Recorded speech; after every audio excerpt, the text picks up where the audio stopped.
Alright, welcome everyone to the stream on sets. Today is where we are starting to really dive a little bit more into the more mathy aspect of discrete maths.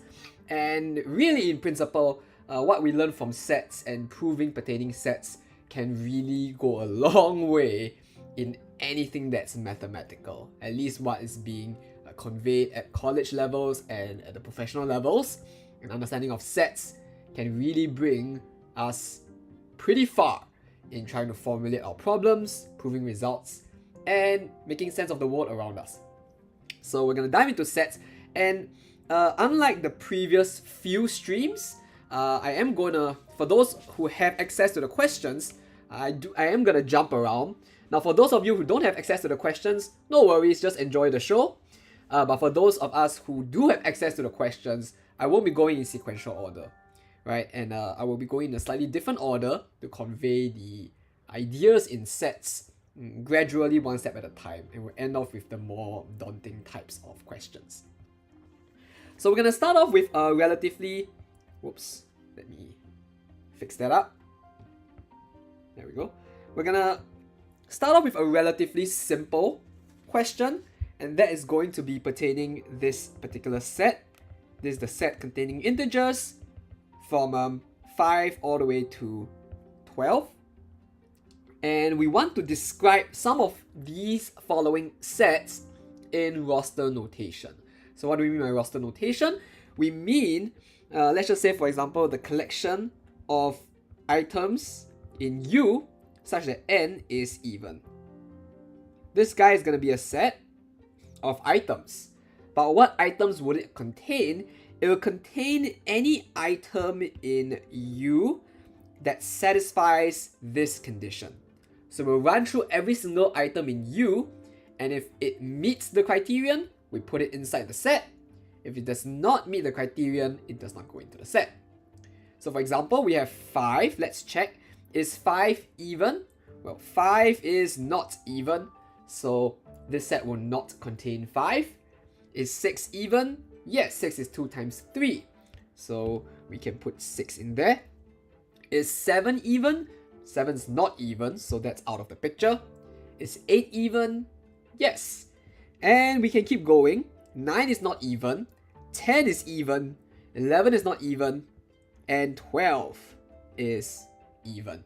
This is what we call roster notation. We are listing out all the items in the set as if it is a roster. The next question here is going to be slightly different. We call this replacement notation. Not that it's that crucial, but here's the set. It is m minus n, right? The collection of m minus n's such that m and n are both inside the set U. I'm going to put the tail on the U because I want to distinguish it from set unions later on. So how do we how do we deal with this set? Well, this set contains an expression involving 2 items. So for example, I'm going to represent them over here in a table. So here's m, here's n, 5, 6, 7, 8, 9, 10, 11, 12, 5, 6, 7, 8, 9, 10, 11, 12. And we want to calculate m minus n and put it inside the set. So for example, let's count. For these 2 expressions, 5 and 5, we're going to take the 5 subtracted by this 5, and that's going to give us 0. And 0 does not belong inside the set yet, so let's just include that in. Let's go with the next cell, which is 6 subtracted by 5, and that's 1. So we're going to put 1 there. And is 1 inside our set? Not yet, so we put that inside. And we can keep going. We can keep going. In fact, we can keep going as we calculate each of the m's subtracted by the n's. We will get these numbers. So we'll get at least these integers. But we still need to check the other integers across the other columns. So what does that require of us to do? There are a few ways, but my strategy is to fill up this row here, and my claim is that every other cell is covered in this row. Okay, so let me explain by that. Now for this cell, we're going to consider 5 minus 6, so that's negative 1. The next cell is going to be 5 minus 7, so that's going to be negative 2. Negative 3, negative 4, negative 5, negative 6, negative 7. So in fact, we can also include the integers negative 1, negative 2, negative 3, negative 4, negative 5, negative 6, negative 7. And then we need to fill up every other cell after that as well. And we want to make sure that we cover all our bases. Now here's the beautiful part of this particular setup, and that is the fact that whenever m's and n's are equal to each other, for example 5 and 5, m minus n must always be 0 because we're subtracting the same amount from m. In other words, 6 minus 6 is 0, so that's going to be a 0 here. 7 minus 7 is going to be a 0, which means that there's a 0 here, and so on and so forth. And what's even more interesting is that if we were to look at, say, 7 minus 6, 7 minus 6 is 1. So the number here is going to be 1. But 8 minus 7 is also 1. And that's why we're going to get another 1 here. And we can keep going on. And you'll notice that there is a very clear pattern when it comes to these differences.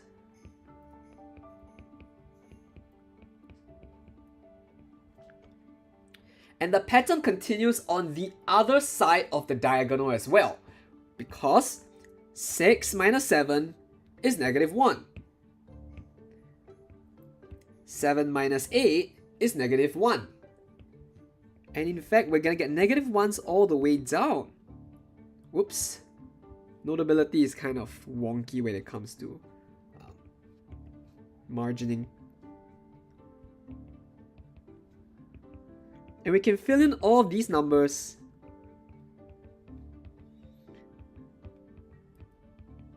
And we'll realize that indeed, the only items that are distinct are these guys. Every other item can be found inside the set as well. And for sets, we don't need to highlight multiple items in the same set. If there are multiple 1s or multiple 2s, it's still represented by a single 1. The next set of our interest will be this one, the set of minus 5, minus 4, all the way till 5, excluding the set 1, 2, all the way till 10. And for this set, what are we supposed to do? We're supposed to consider all the items in the original guy.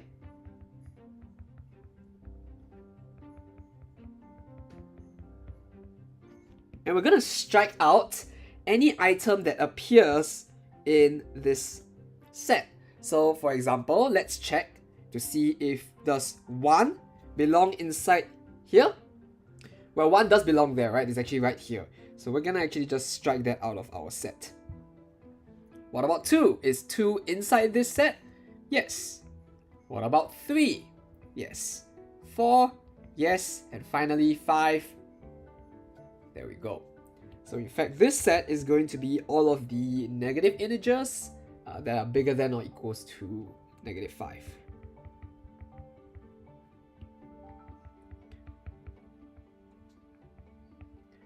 And finally, we're going to look at this aspect where we're going to consider this set.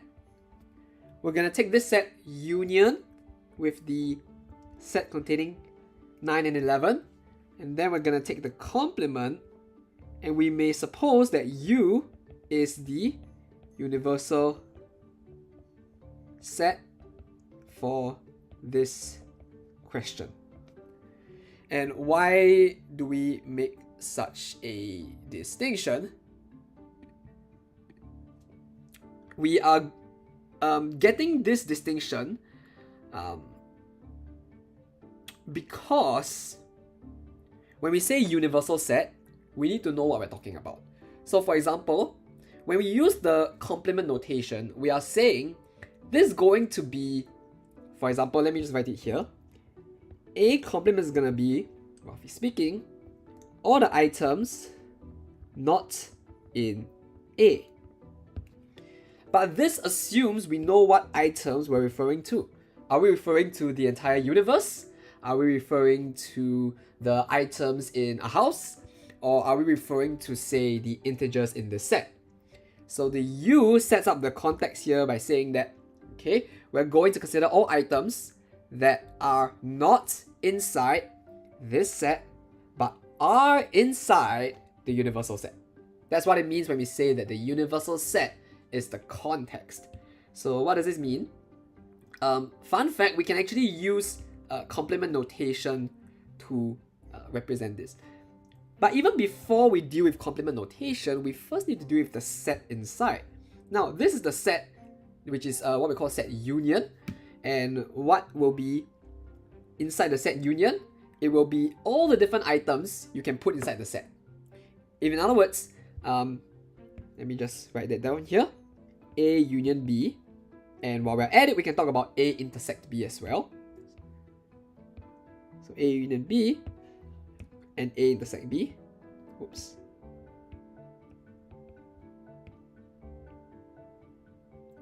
A union B is going to be the collection of items in U where X is in A and X is in B. And A intersect B is going to be the collection of items. In fact, we don't really need U here. We just need the collection of items this way. Such that X is in A, pardon me. A union B is when we have X in A or X in B. We don't need X to be in both. We just need X to be in either item. We can all include it into the set. However, the intersection is a lot stricter, right? We require that X lies inside A and X lies inside B. There's a subtle difference between union and intersection, and we'll use this all the time in math. So in this case, we're looking at the union between this set, let me highlight it this way, and this set. So we want to put in all the items that belong to either set. So for example, the number 5 belongs in the green set, so let's put 5 there. The number 7 belongs in the green set, let's put it there. The number 9 belongs in actually both sets, but either one is fine, so 9. And the number 11 does not belong in the green set. However, it does belong to the blue set, and therefore we can include 11 right here.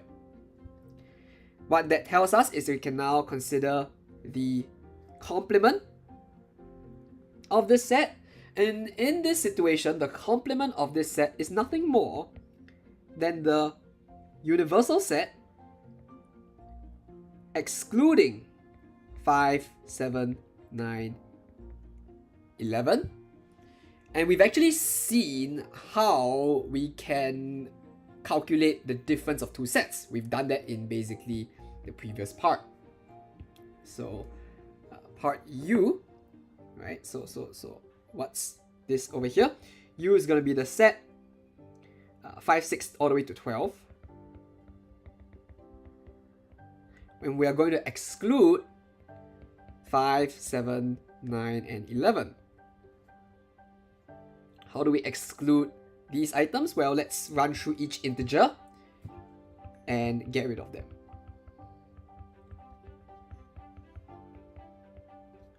So let's check. Does 5 belong inside the set that we're going to exclude? Well, it belongs there, so we have to exclude it from our final answer. And 7 belongs there as well. 9 belongs there as well. And 11 belongs there as well. So our final answer is gonna be 6, 8, 10, and 12. That's a little bit of introduction to the different set ideas. I guess we can, these are the three main operations, the complement. In fact, we're gonna write it this way. For the complement, it is the items in X such that X is not in A. But we need to be precise about what we mean by these items. So we're gonna put here X inside the universal set. In the context that we're working with, it's highly subjective depending on what kind of problem we are working on. The union of two sets is all of the items that belong to at least one of them. And the intersection of the sets is all of the items that belongs to both of them. So very strict condition. It's a very strict condition over here. Once we have appreciated these definitions, we can look at a second question. And we're going to, ironically, we're actually going to define a new operation. We're going to define this concept called the symmetric difference. So this is going to be defined, it's going to be represented by the triangle. We're defining this set to be A excluding B or B excluding A for any sets A and B. It is a commonly used idea, although I myself have never really used this that often. So do let me know in the comments if you guys ever encounter this, or if you ever will encounter this in the future, and you remember this video and you come back to it to say, hey, I remember learning about symmetric difference. And we are given, let's write down what we're given, that A is the set containing 1, 4, 9, 16.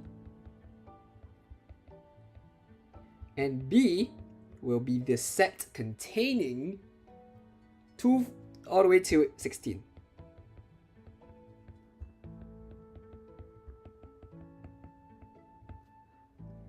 So the question asks us to calculate, find A symmetric difference B. And that's the question. So our solution is to actually first, even before sort of going ahead to write it out, prior to whatever we know, A triangle B does not make too much sense. So the key trick here, or rather the key thought process here, is to first unpack the definition according to what they gave us. So this is given to me by the question. It is not given to me because I know symmetric differences. It's given to me because the question gives it to me. So because the question gives it to me, it is something that we can use to obtain our answer.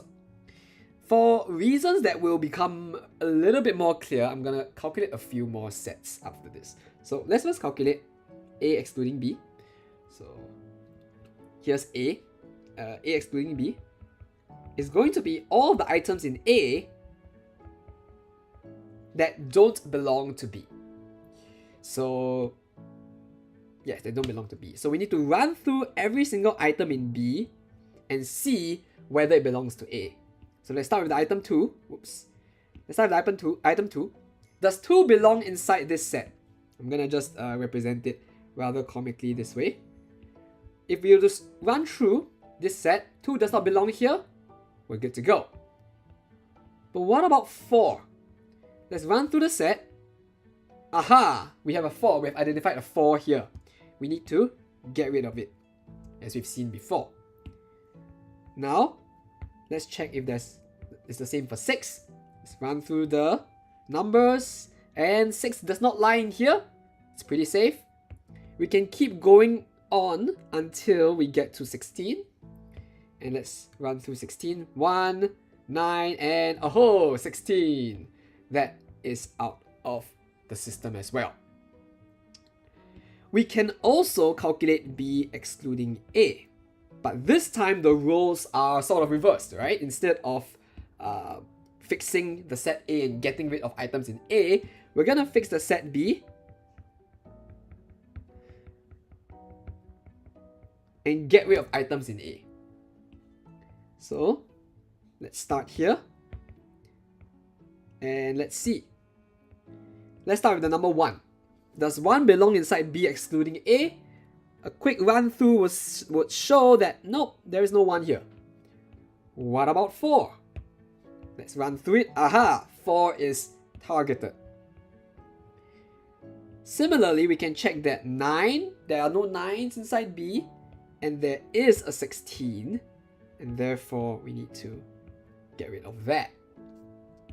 So we can now place all of the items A exclude B, union B exclude A.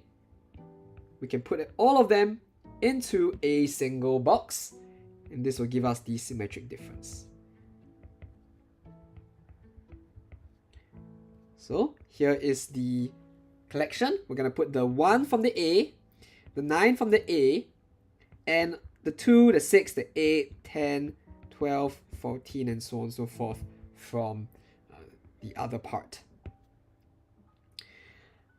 Now, there is a question which I'm going to just raise here, which is a very interesting question.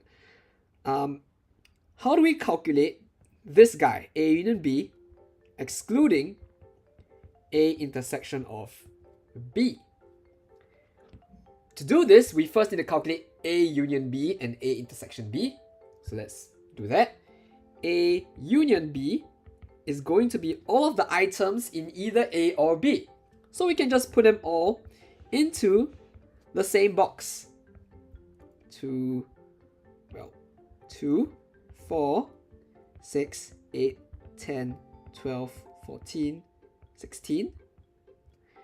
And for sets, if we want to write it this way, this has the same meaning as if we were to remove the duplicates. For sets, duplicate elements refer to the same element.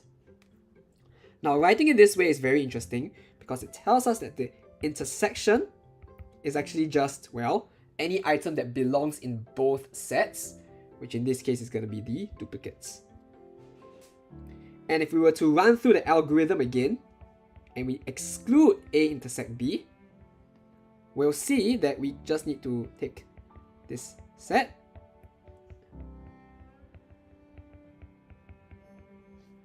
and we need to get rid of the 4 because that belongs in A intersection of B, as well as the 16. Now, what's rather intriguing about this calculation is that we actually get set equality here. So that should raise a question. Here's our question. Could it be that the symmetric difference, yes, is defined this way, but could it be actually equal to the difference of 2 other sets? And interestingly enough, for those who are doing the module, great. If you're not doing the module, turns out that this guy is actually true. This is actually true. We actually get equality between this union and this complement. And in fact, that's our claim. We're gonna claim that symmetric difference turns out to be equal to A union B excluding A intersection of B. So let's go ahead to try to prove it. So how do we prove set equalities? There are a few ways to go about it, but when it comes to very general set equalities, we can go ahead and try to use some of the set identities to manipulate from one side to the next. So let's go ahead with that. The symmetric difference, by definition, is given to us as the difference from A minus B, essentially, or B minus A, essentially. That's the idea. And at this point in time, we might wonder to ourselves, how do we even proceed in making any case about these sets? And right off the bat, it's really hard to do anything. But we do know that at least when we work in a universal set context, we can write A excluding B as A and B complement. And the idea is that A excluding B is any item in A, and at the same time any item that is not in B, which means it is in B complement. So we can write that as A intersect B complement, and similarly we can write this as B intersect A complement. The benefit of using complements is now we can manipulate using intersections and unions.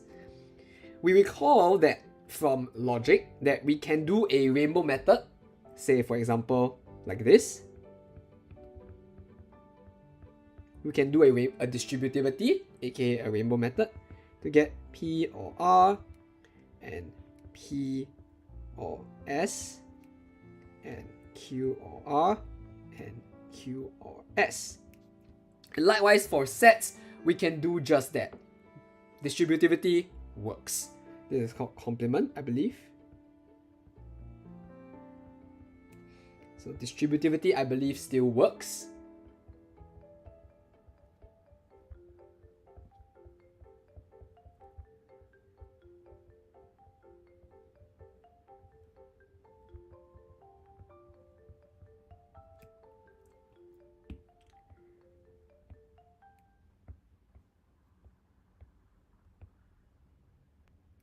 I'm going to do a bit of rearranging just so that we are a little bit clearer on what's going on.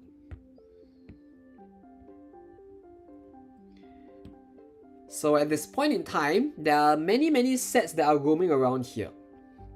But the center two sets are rather suspicious, right? Because if we think about it, what is a set containing A or not A?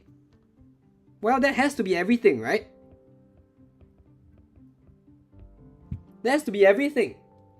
So, in a sense, this is something like everything.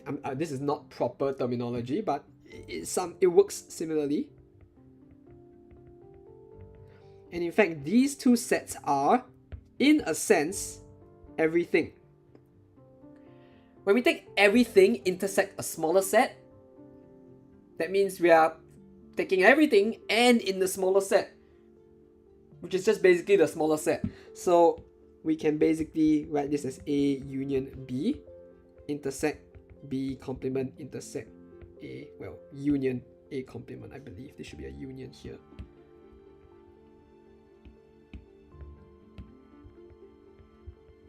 And I believe the technical terminology for this is called the identity. I'm not sure is it identity or universality, or I'm not sure what's the specific terminology there. And at this point in time, it feels a bit stuck. Like, what are we supposed to do from here? Well, one thing I noticed is that this term and this term looks a lot like each other. It's actually the same. It's actually A union B. The problem arises over here. This is complementing away an A intersect B, and this is intersecting something. So it might be a bit not sure how to continue from here, but here's how I might go about it. I'm gonna call this expression 1, right? And ideally, I want to show that two expressions equal to each other. So let's just start from the right hand side and work things out. This is gonna be equal to, just like complements, like what we've done before, is actually A, is actually the first set, intersecting the complement of the second set. It's the complement of the second set. But we can push in complements with intersections, just like pushing in negation symbols, right? We can push in negation of this guy to get negation of P or negation of Q. This is what we call De Morgan's laws. So this is our complement. And we can push in the complements just like with logic. So we can write this as A intersect B is A complement union B complement. This is called De Morgan's law for two sets. De Morgan's. And between these two expressions, it looks very similar. These two expressions here look very similar to each other. All that requires of us is to swap the sets. But are sets swappable under unions? The answer is yes, right? We can swap sets under unions by commutativity. That's the technical term. This is expression 2, and since, therefore, the symmetric difference is equal to expression 1, which equals to expression 2, which equals to the right-hand side. So this is a rather clever way to describe symmetric difference, and we call it a symmetric difference. Actually, there is a very simple reason why we call it symmetric difference. As the name suggests, it's a difference that's symmetric. Right, so let's just prove one last claim here for the day for this question before we look at other questions.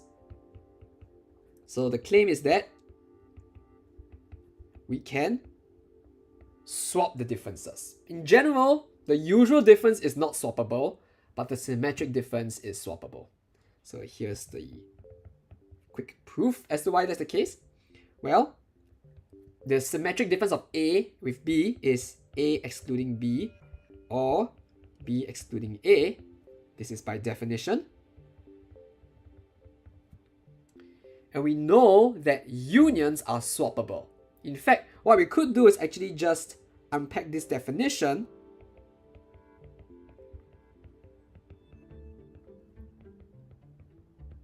and then swap the sets because unions are commutative.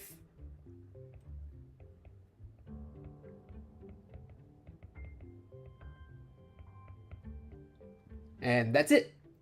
And that's why we call it the symmetric difference.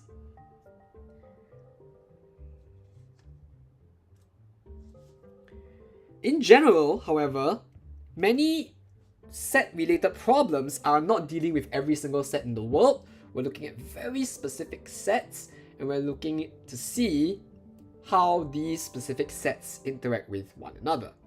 So let's consider the set A to be this set. It will be the collection of 2n plus 1s, where n is an integer, and B is going to be the set given by 2n minus 1, where n is an integer, and the question is if these two things are the same.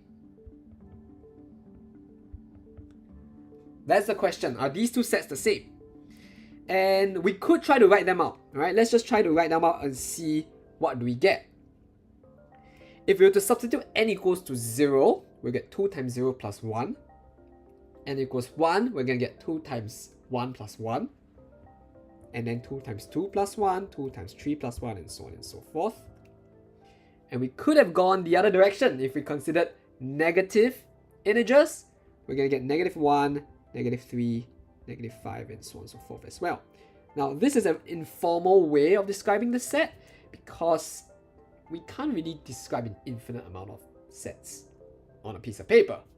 But we could sort of get a little bit of ideas behind it. And similarly, if we were to substitute n equals to 1 here, we get 2 times 1 minus 1. N equals 2 is 2 times 2 minus 1. 2 times 3 minus 1. 2 times 4 minus 1. And we could go in the other direction as well. So this looks like they're the same. Unfortunately, just by writing it down in terms of limited roster notation, that is not enough to prove that the two sets are equal to each other. So let's prove that A equals to B. Now, unlike the previous question where we could just manipulate our way through, there's nothing we could really use here that we can manipulate. There's really nothing we could do. How do we start? How do we go about proving set equality if we don't even know where to start?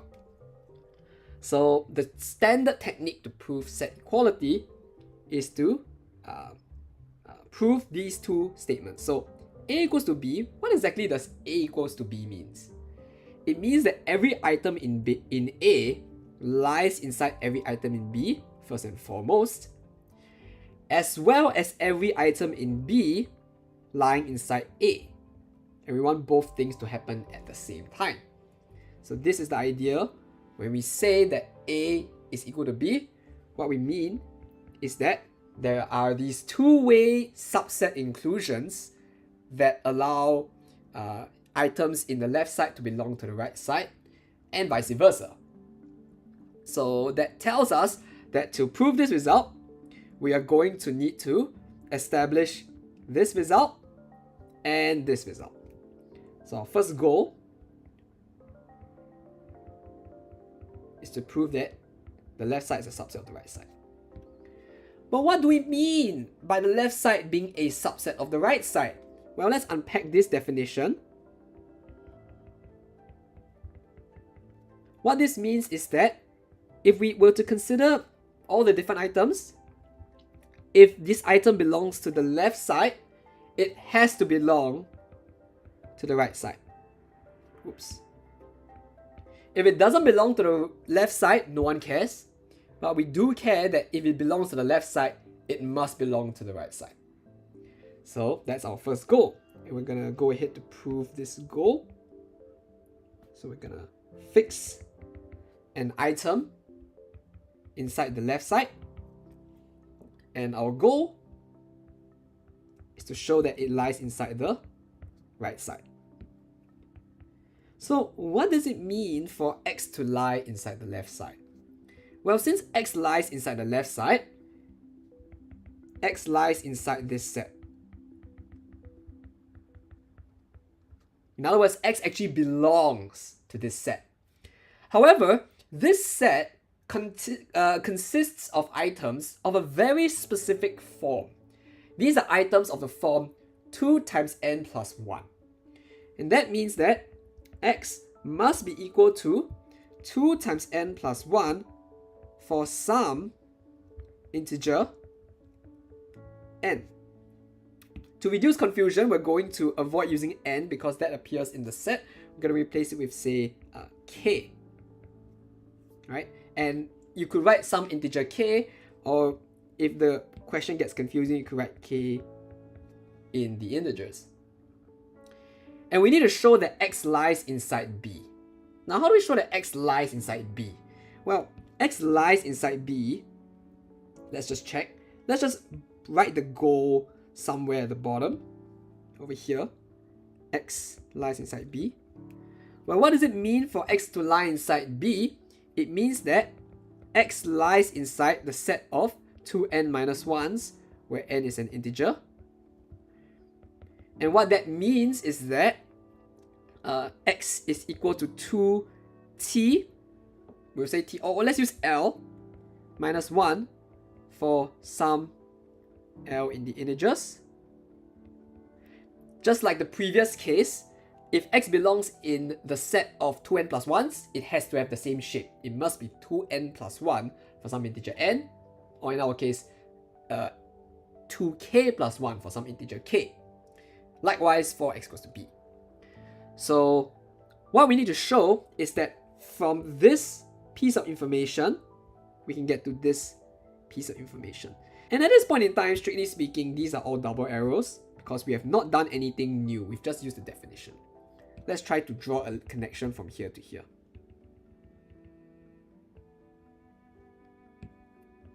So how do we go about drawing this connection? We're going to need to write X as 2 times something minus 1. So what I might go about is to consider if X equals to 2 times k plus 1, then it's going to be equal to, well, then we're going to write it this way. Then x plus 1 is going to be equal to 2k. So let me explain what's my thought process here. Well, we know we want to show that x equals to 2l minus 1. So we want to show that x plus 1 equals to 2 times l. On the other hand, we know that x equals to 2k plus 1. So we're going to write x plus 1 equals to 2k plus 2. And it would be great if these two things are the same, right? Because we have x plus 1 here and x plus 1 here. It would be a great thing if we could write 2k plus 2 equals to l. Alright? So, how do we know that 2k plus 2 equals to l? 2l. Well, we could write this as, okay, so let's do some rough work. Right, so 2k plus 2 equals to 2l. This will be what we want to obtain. And, well, we could write k plus 1 equals to l if we divide by 2 throughout.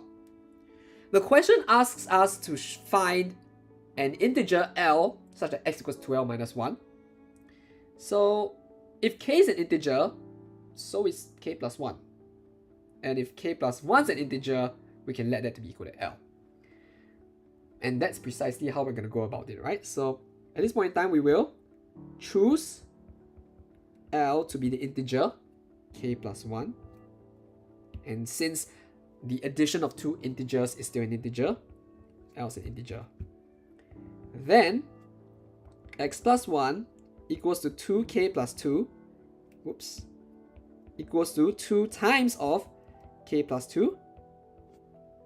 Well, that's a blunder there. Then we're going to write it this way. If we chose l to be k plus 1, then k is equal to l minus 1. And this implies that x plus 1 equals to 2 times of l minus 1 plus 2. We can do some algebra. We can get 2l here. And this actually gives us that, well, this actually is the statement x plus 1 equals to 2l, which is precisely this statement which we were working towards. And since this is the statement we are working towards, we can obtain the rest of our proof. Now that's a one direction aspect of the proof. So we've already shown this, but what's the big picture of how to go about it? We first start with some guy on the left side, and we show that they belong to the right side. We sort of do a bit of decoding to see what our objects must, in a sense, look like. And then we'll need to come up with a choice, and most of the times the choices will be within our reach, of letters or items, so that this actually makes sense, where we can actually go from one idea to the next. In our context here, x plus 1 must equal to 2k plus 2, and x plus 1 must equal to 2l. So we start to think to ourselves, wait a minute, what if we can allow l to be in terms of k? Because we need to choose an integer. So in fact, that's what we did. We did some algebra, we did some conjecturing. We've shown that if what we want holds, we definitely need l to be k plus 1. So we choose l to be k plus 1. And we can do a little bit of calculations. Let's just get rid of all the k's and replace it with all of the l's. And we get x plus 1 equals to 2l. And we can get x being 2l minus 1. And it belongs to the right side. So we've shown this idea here. And I'll leave you guys to check. Okay, so exercise. Here's an exercise for you guys. You can check that B is a subset of A. Once again, trying to use this sort of element chasing method. We call this element chasing because we are literally chasing the element from one side to the other side, right? And that's the idea. So once we can prove these two aspects, then we can prove that the two sets are indeed equal to each other. There is another question involving this kind of set chasing aspect to it, and we're gonna go ahead to take a look at that now. So we have a interesting question. So here's a question. So we're given that A and B are sets, and we claim that A is a subset of B precisely when the union is equal to B itself. And a quick Venn diagram would illustrate the point over here. Because if we draw the Venn diagram this way, then, well, in this context, A union B is bigger than B, therefore this doesn't hold. On the other hand, if A is a subset of B, then A must lie inside of B. And that's sort of the picture that we are playing here with, right? Because if A is a subset of B, then the union of the sets is just B. Now, to prove this claim takes a little bit of effort. And we are going to need to first, it's a two-directional statement, so we need to prove in two directions. Secondly, we have set equality here. And if there's set equality here, that tells us that we need to prove a dual subset relationship. So what is going to be our approach? Our approach is going to be this way. We're going to first prove this direction. So we're going to first suppose that A is indeed a subset of B. And we want to show, our goal is to show that A union of B is equal to B. To show set equality, what we need to prove are two things. That B, well, that the left side is a subset of the right side, and the right side is a subset of the left side. We actually need to establish all of these results before we can show that the two sets are indeed equal to each other. So how do we go about that? Let's try to prove, say, part 1 here, and then we'll deal with part 2 in just a moment. So let's first prove part 1.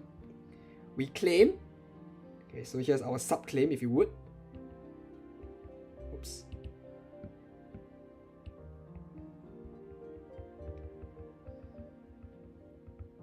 Our subclaim is that A union B is a subset of B. So let's go ahead to prove our subclaim here. We'll fix any guy inside the left side, and our goal is to show that it belongs to the right side.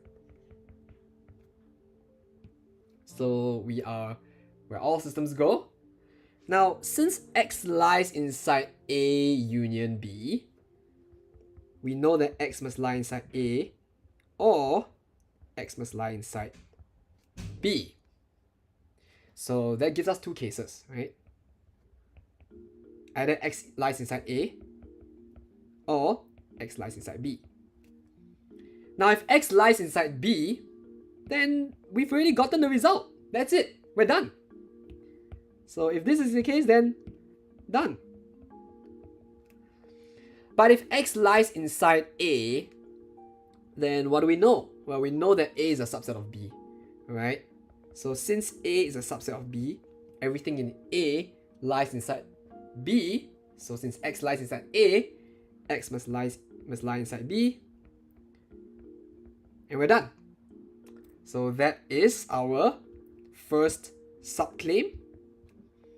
And now we need to go for a second subclaim.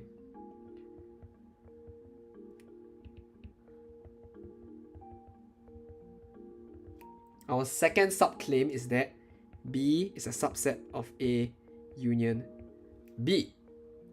Now, for some people, the diagram makes it pretty obvious, right? Because B is obviously a subset of A union B. For some people, that's really obvious, and for some people, you guys are like, no, we still want to see a proof.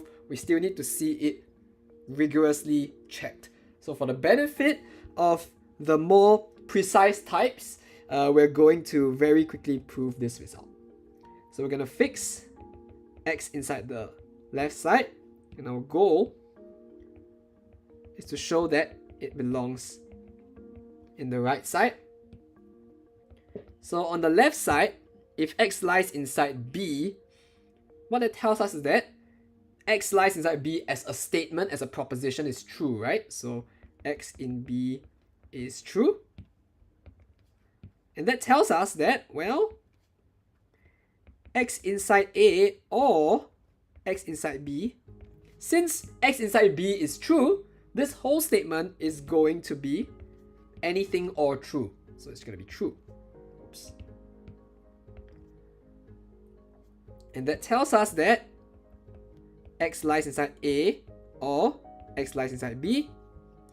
But that is basically the definition of x being in A union B. So we've proven the second subclaim as well. All that's to say, we have proven one direction. Now we need to work hard to go the other direction. And this is where I'm going to cheat a little bit. I'm going to actually just cheat over here. So here's our third subclaim. We're going to call this number 3. So our third subclaim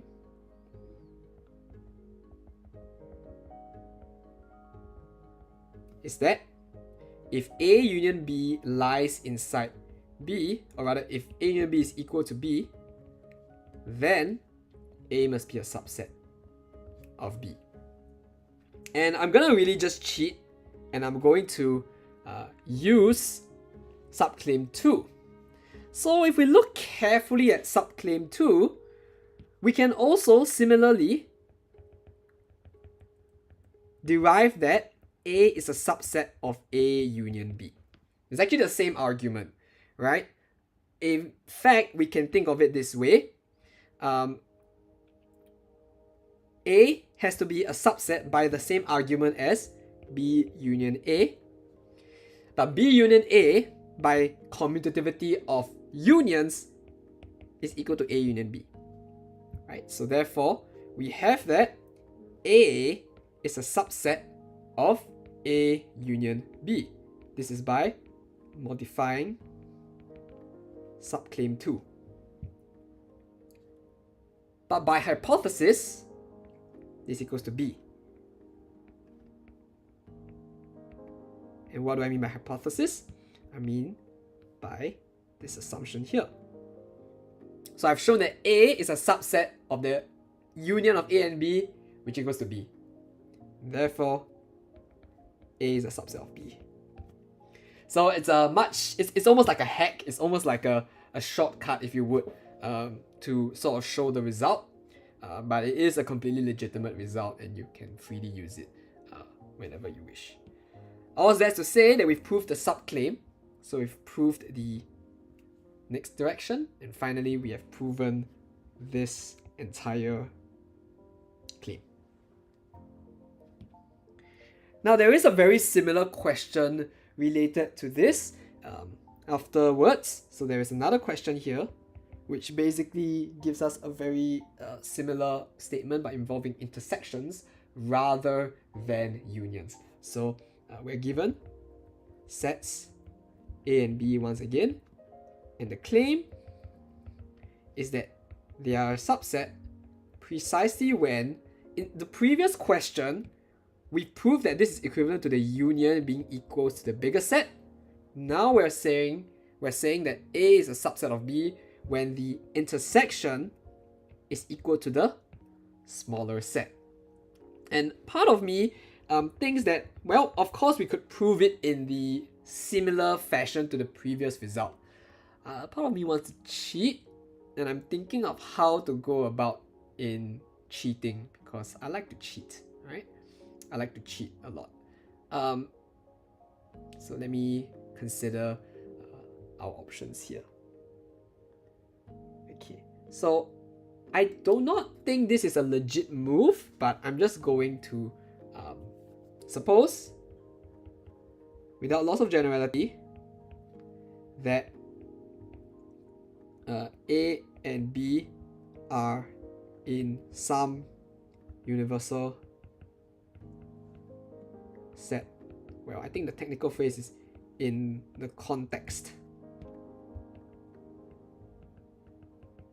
of some universal set.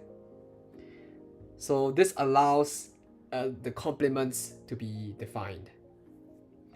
Then, since A is a subset of B, the complement of B is going to be smaller than the complement of A. If A is a subset of B, then the complement of B must be smaller than the complement of A. Right? So we might prove this later. I think we'll prove it later. So I'm going to claim this and later we're going to go and prove it. Okay? We're going to prove this in a moment. Now, what that tells us is that by the previous result, by the result in question 4, if you are referring to the worksheet given in the module, we might be having a different numbering, but in the context of this video, we're using question 4, which means that the subset is precise. A is subset of B precisely when the union equals to the bigger guy. So here, number 4, B complement is a subset of A complement precisely when the union is equal to the bigger guy. Right? However, this union of complements is the complement of the intersection by De Morgan's law, and the complement and the intersection can be swapped by commutativity of intersections. So what we have here is that the complement of A intersection of B is equal to the complement of A. And this tells us that A intersection of B equals to A. So I have to prove a few claims, right? So there's this first claim, and then there's this second claim here. So let's go ahead to prove these claims. And all of this still just assumes that I'm working in some universal context, in the context of some universal set. What happens if we drop this assumption? If we drop this assumption, I'll leave it for you as an exercise to check using the same strategy as in the previous question. Now for claim 1. So let U be a universal set. Right, so our claim is that then A is a subset of B precisely when B complement is a subset of A complement.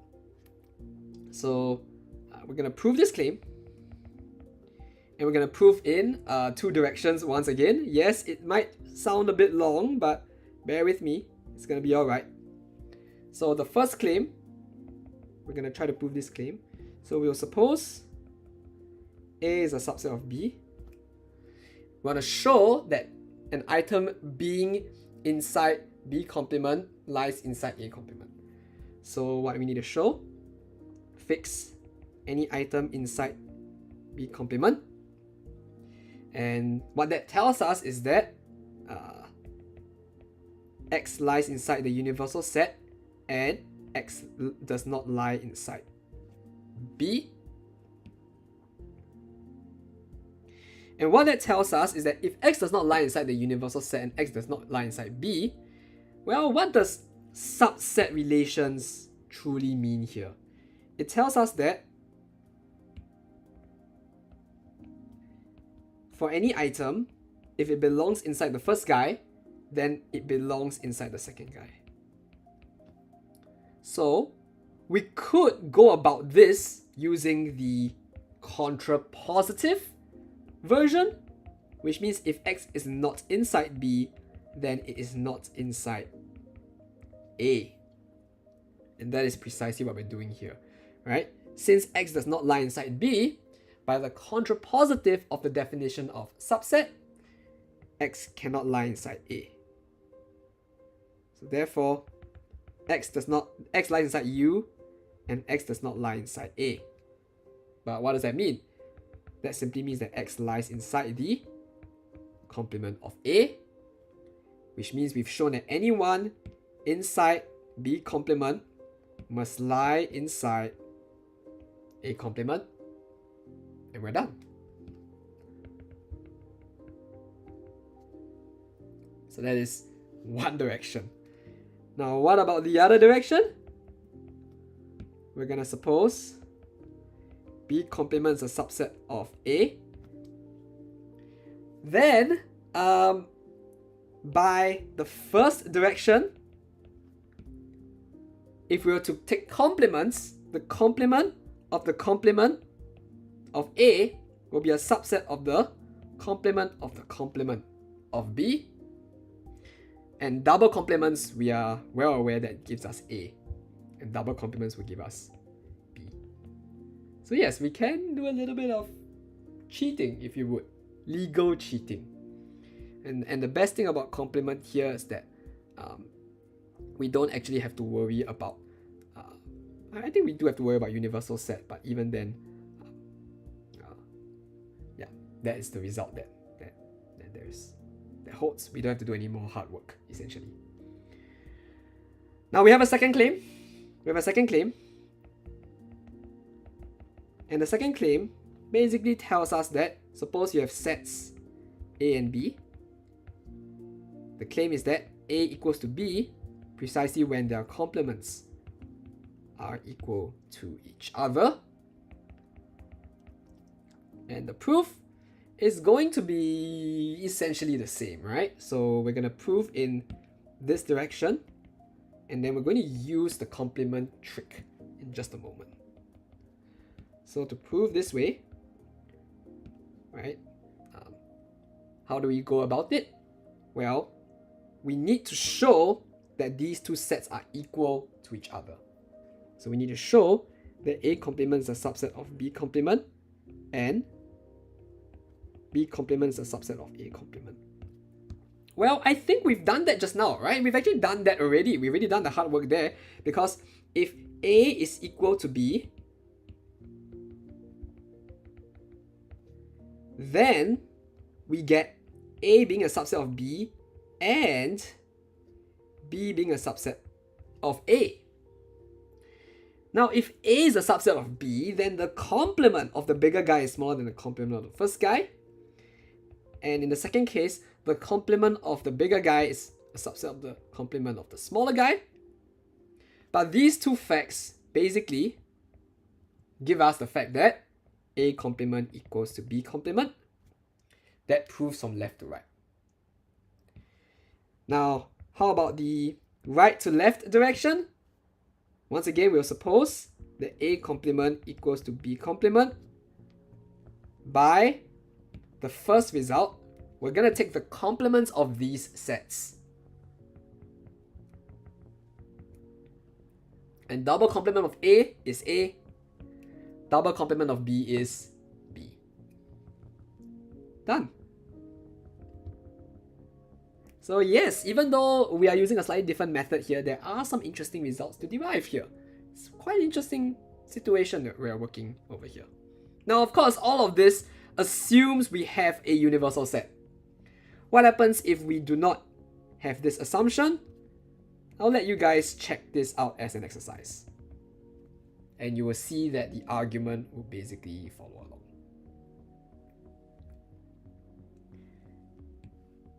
Alright. For our next question, we're gonna do a similar flavor. And this question is actually gonna be really useful for us in the coming days when we look at other ideas like cardinalities and countabilities and whatnot. So we're given the sets A and B. We'll define A naught to be A, and we'll define B naught to be B excluding A. So what is our claim here? Our claim is that A and B, well, A naught and B naught are intersect to give you the empty set. What is this empty set? We'll take a look at that. And A not union B not is equal to A union B. Now let's first draw a picture just to see what's happening here. There's actually a very interesting picture behind this. We don't really need to draw pictures if there's no need to, but in this particular question there's a very clean picture to sort of see what's going on here. So here is A union B. If we were to just take everything, right? If we were to just take in every single thing inside both sets, we're going to get A union B. I took a little bit outside, but I think you get the point. So that's A union B.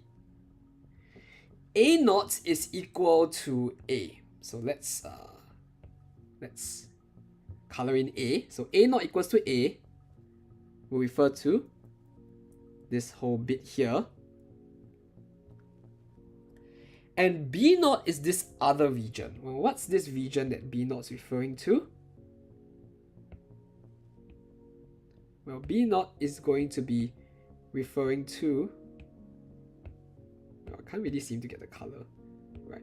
Okay, let's just use this color. B naught is referring to this region, right? It's B excluding A. So in other words, B excluding A. So what's the catch here? The catch here is that over here, the intersection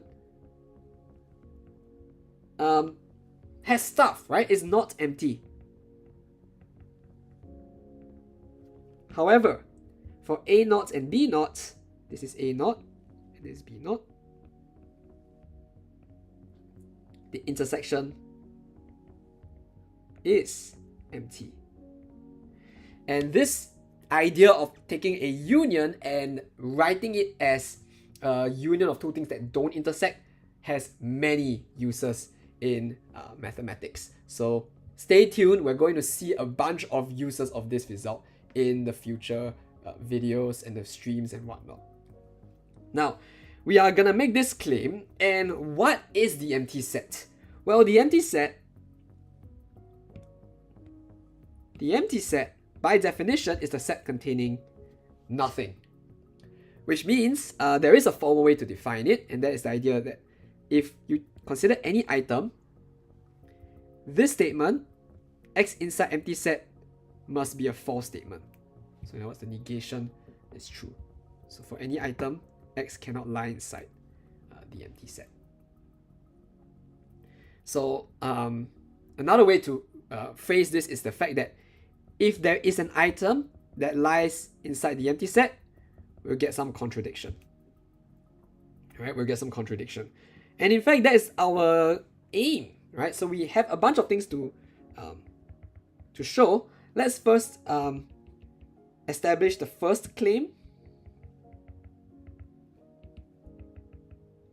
which is the fact that if you were to take A naught intersect B naught, we will get an empty set. And here's how we're gonna prove this claim.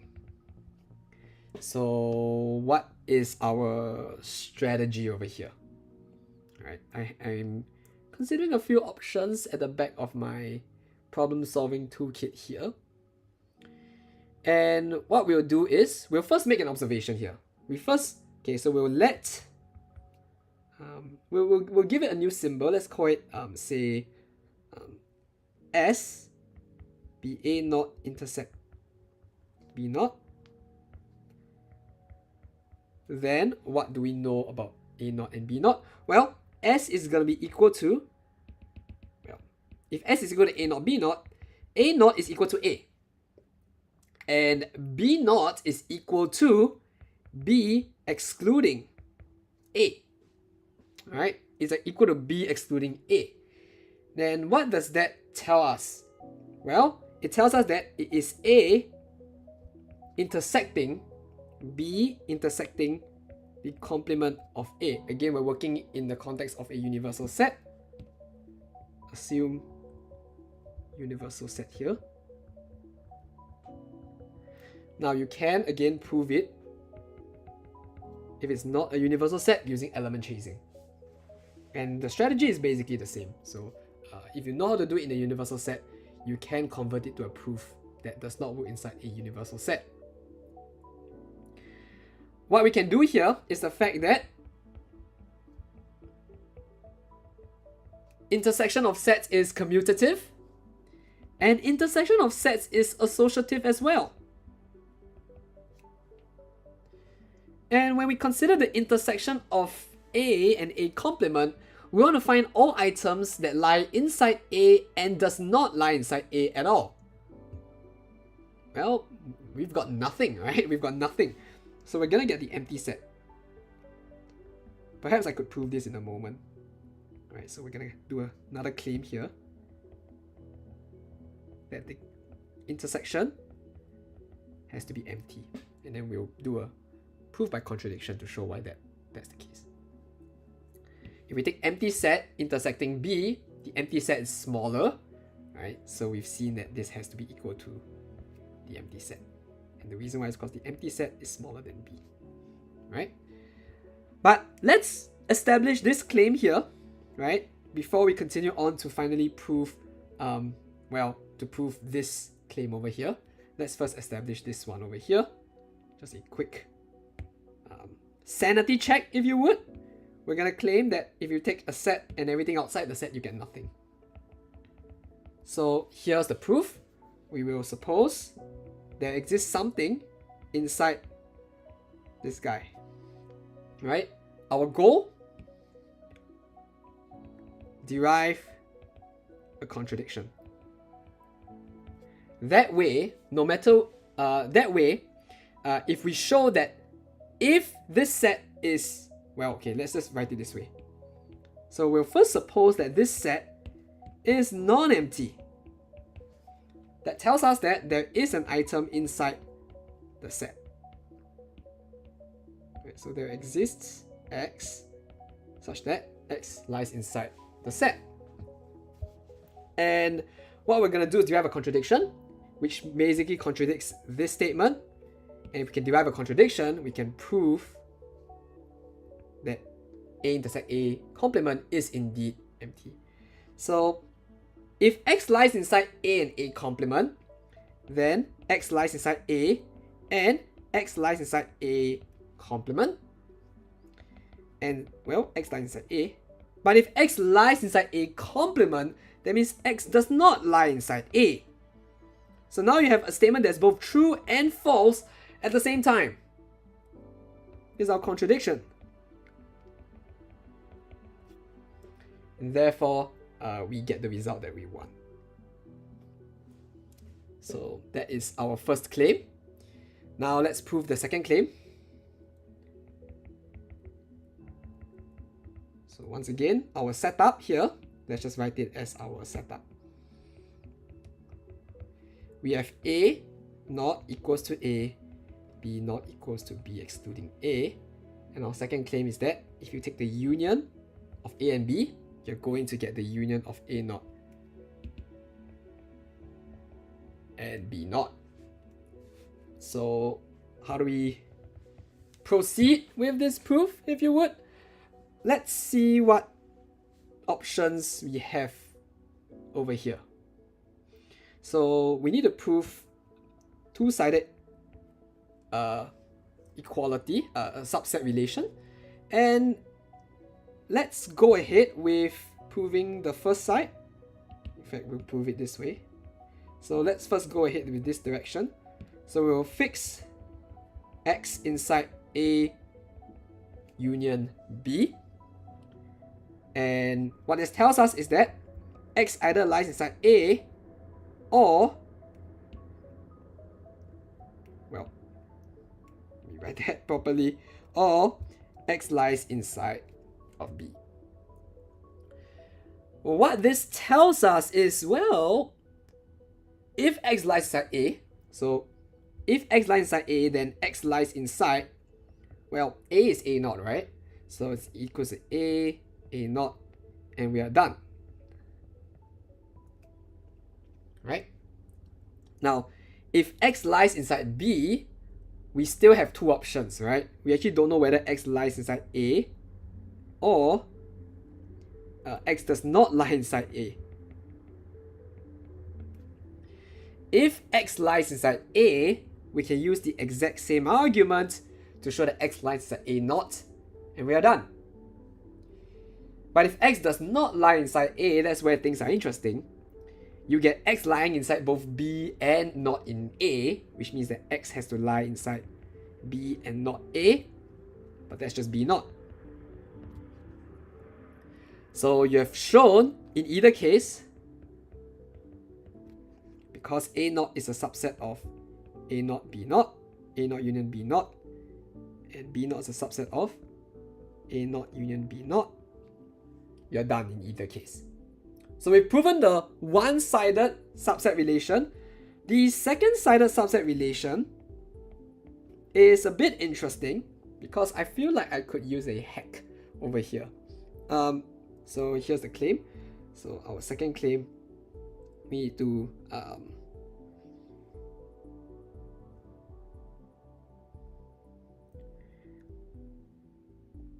I'm going to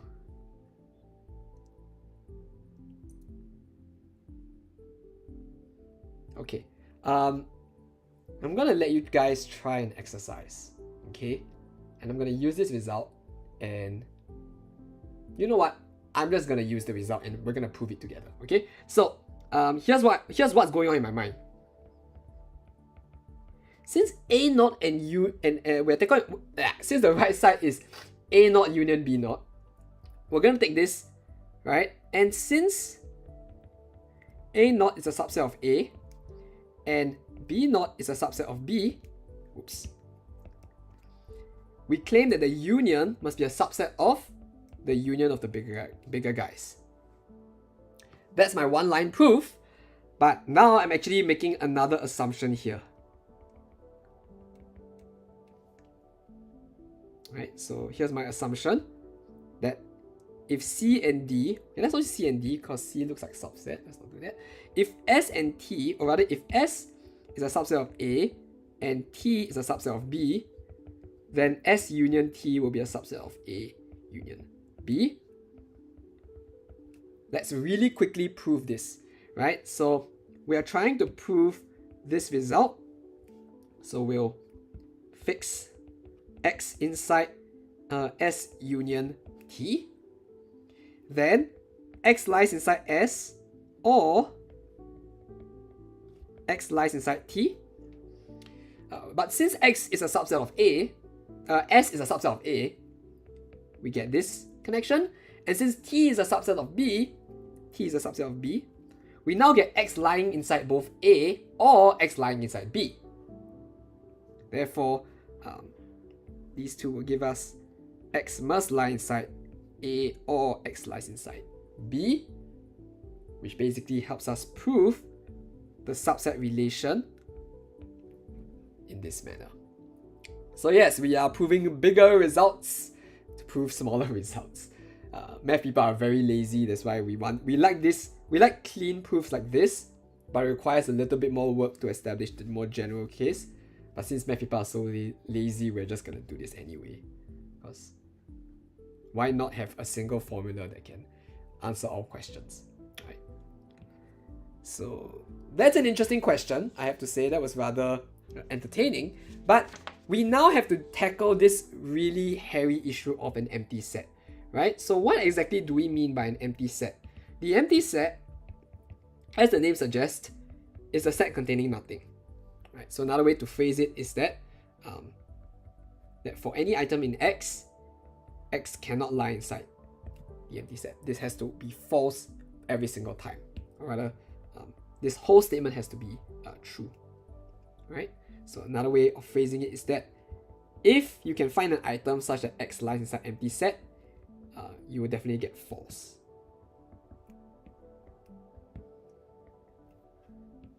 So that's the idea here, and that raises a few rather questionable questions. So let's consider this guy. Is this true or false? Well, if this is true, then we have found an item such that this guy is true. But that's a contradiction, right, of the right side. So essentially, what's going on here is that the empty set is a set containing nothing. So it actually does not contain any item. It doesn't even contain the empty set, which you can think of as a box containing nothing. The empty set is a set containing nothing. It's a box containing nothing. It cannot contain a box, even if the box contains nothing. So this has to be false. So the real question, by the way, the question is, are these guys true or false?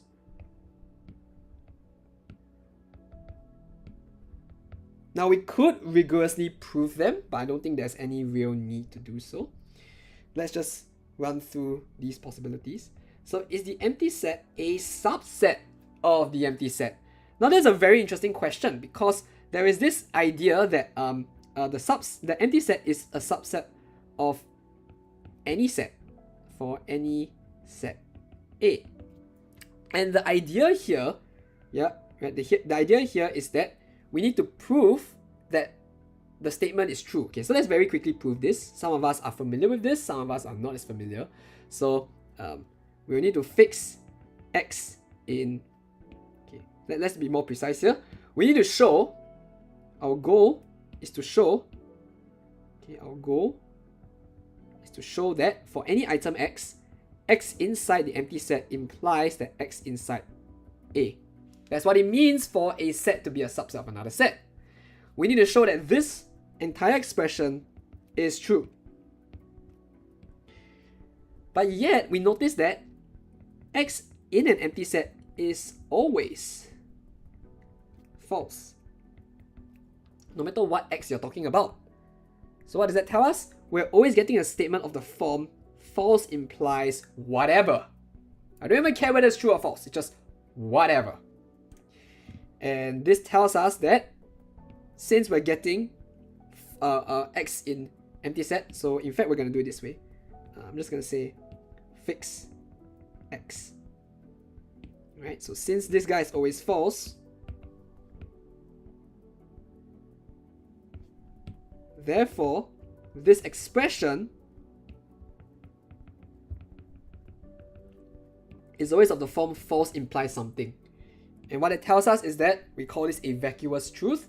This is always true. So for any x, we are always getting a true proposition. And that tells us that the entire proposition has to be true, which is basically the goal that we were trying to show. This actually proves that the empty set is a subset of A. Now the argument is a little bit more subtle than the non-empty set situations, but it's legit. And in particular, since the empty set is a set, the empty set is a subset of the empty set. So it's true. Now what this sort of ideas, you can think of it this way. Here's a box, and a subset, or let's just say here's a box containing items, and a subset is basically a choice of these items. So this is a subset. I could choose the number 3, and I could choose nothing. It's possible, right? So that tells us that in a box containing nothing, are we allowed to choose nothing? Well, yes. That's why the empty set is a subset of the empty set. Still works. The next question is the empty set a subset of the set containing the empty set? So now we have a set containing this object called the empty set. Now does this empty set lie inside this box containing this object? Yes, right? Because this item does appear inside the curly braces. It does appear inside the set. Now is this set, the empty set, a subset of this aforementioned set? Well, the answer is yes, because this guy is still a set. So the empty set is a subset of any set. It's the choice of nothing. So it's something like this, right? We can choose nothing. So therefore, it's still true. Is this set the same thing? Well, on the left side, we have a box containing the empty set as well as the item 1. On the other hand, we have a box just containing 1. And over here, this box contains the empty set, but the right side does not contain the empty set. But we need to make sure for a subset to be true everything on the left must lie inside the right. Since we violated this condition, it's false. I do not know if we have any more results. Okay. So what about this one? Does 1 lie inside this set?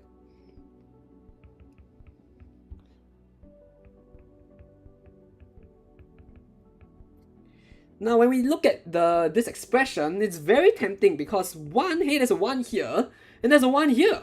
So, true. But, let's look at it carefully. This is the set on the right side. What do we have here?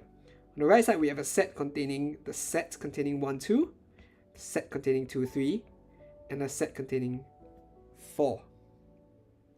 Is there an object 1 inside this set? No, it doesn't exist.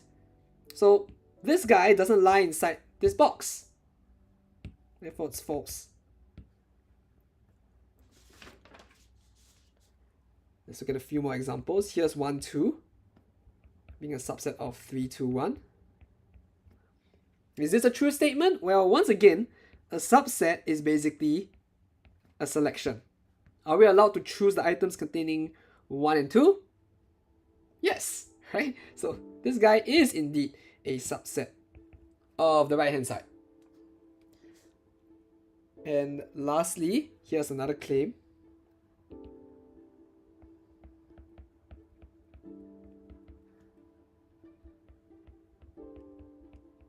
The claim is that the set on the left containing 3, 3, 2 is not a subset of the right side, which is the set containing 3, 2, 1. And the common argument is, well, there are 2 3s here and there's only 1 3 here. Unfortunately, when we talk about sets, we call that repetitions count as non-repetitions in the sense that, okay, these two things refer to the same thing as far as I'm concerned. So 3, 2 is a selection of 3, 2, 1.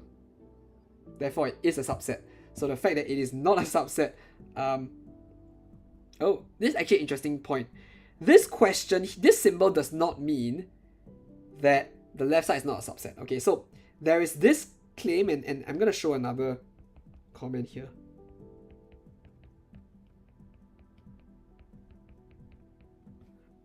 This symbol refers to it being a strict subset. So in other words, let's take a look here. Is 3, 2 a selection of 1, 2, 3? Yes. Is it a selection that does not contain every single item? Yes, it does not include the number 1. So in this sense, it is a strict subset, therefore it's true. However, this symbol, the symbol here means not a subset, right? It has this meaning. So, but we've seen that 3, 2 is a selection. So in fact, this expression here evaluates to false. Because we do get a selection of 3, 2 from 3, 2, 1. It is a valid selection, it still works. So that is sort of the intuitive way to look at sets. And we can still reason with them in just a moment. So definitely longer than the other streams today, right? But pretty important stuff. So our next question pertains this question. What is the power set of the empty set? Now, before we talk about the power set of an empty set, let's first talk about the power set in general. So what is a power set? So for any set A, we can consider all of its subsets. Let's put them all into a box. So let's put them all into a box. Let's do it this way. We can consider all of the subsets of A and put them all into a box. This is called the power set of A. Maybe a quick example just to illustrate the point. Here's a set containing 1 and 2. So A is 1, 2. What's the power set of A? It's all of the different possible choices. So the power set of A is going to be Could we choose nothing? Yes. So we can choose nothing. This is a valid choice. Can we choose the item containing 1? Yes. So we're gonna choose the item containing 1. Can we choose, or rather, can we choose 1? I mean, can we choose the item 2? Well, yes, we can choose the item 2. And can we choose the item 1 and 2? Yes, we can. There's a valid choice. And turns out that these are the only choices that we can consider for the power set. But when you put all of these choices into a single box, we call that the power set of A. So here's the empty set. Here's the set. Here's the set containing 1. Here's the set containing 2, and here's the set containing 1 and 2. So now we are looking for the power set of the power set of the empty set. Now before we talk about the power set of the power set, let's first talk about the empty set. So here's the empty set. We want to find the power set of the empty set. So here is the empty set, and we're going to ask what choices do we have for the power set of the empty set. Well, it's going to be a set of choices, right? What can we choose from nothing? With only one choice actually, right? The only choice is the nothing choice, if you would. Well, this is kind of awkward. So it's just nothing. That's the power set of the empty set. So now what is the power set of the power set of the empty set? It's the power set of the set containing the empty set. So here's a set, and it contains, well, it contains the empty set. Yes, correct, because we're looking at, because this is a set, this is the set, and this set, what does it contain? It contains the empty set. Now what choices can we make? We can choose nothing, and we can choose the empty set. So that gives us a set containing no choices, and a choice where the item is, well, the empty set. And you could ask another question, what about the power set of the power set of the empty set? The power set of the power set of the power set of the empty set. You can keep going on more and more. In fact, there is an argument to be made that you can use this to define natural numbers in terms of sets. I don't see a necessity for that, but it's all good. So our answer here is the empty set. The empty set. There we go. The set containing the empty set, and a set containing an empty set. It's a bit convoluted, but it is what it is. Now we have a few questions on sets that are not as obvious. They require a bit more, in some sense, reading, if you would. But I think these are worthwhile exercises to consider. So, well, let's take a look at that. We're going to consider this set.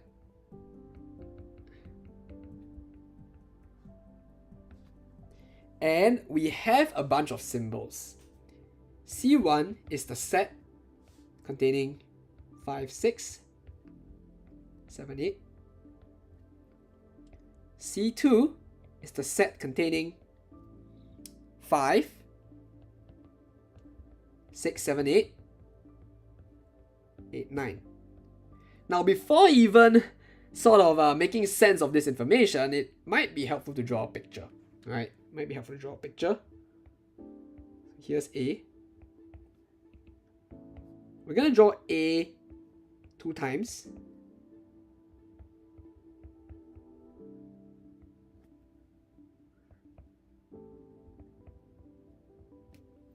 And we're going to sort of group the terms. So for example, 5, 6 in C1 can be represented by a group. So we're just going to group them up. This isn't group theory, by the way. I'm just using group in an informal setting. Here, 7, 8 as well. And C2 is going to be 5, 6, 7, 8, and 8, 9. We're just going to group them up and hopefully we get a bunch of information. So we have this sentence. So P1AC is by definition the sentence for any x in A, there exists a C inside C with the property that x lies inside C. And P2AC is the notion that for any S1 and S2 inside C, you have the property that if S1 and S2 are non-empty, then S1 equals to S2. And these two definitions will come into play in the future when we talk about this idea of partitions. But at this point in time, feels a bit strange. Like, why do we care about these two sentences? The answer is that we don't really care. Well, honestly, we don't really care. But we just want to answer the question, right? So we are asking for the truth values of these guys.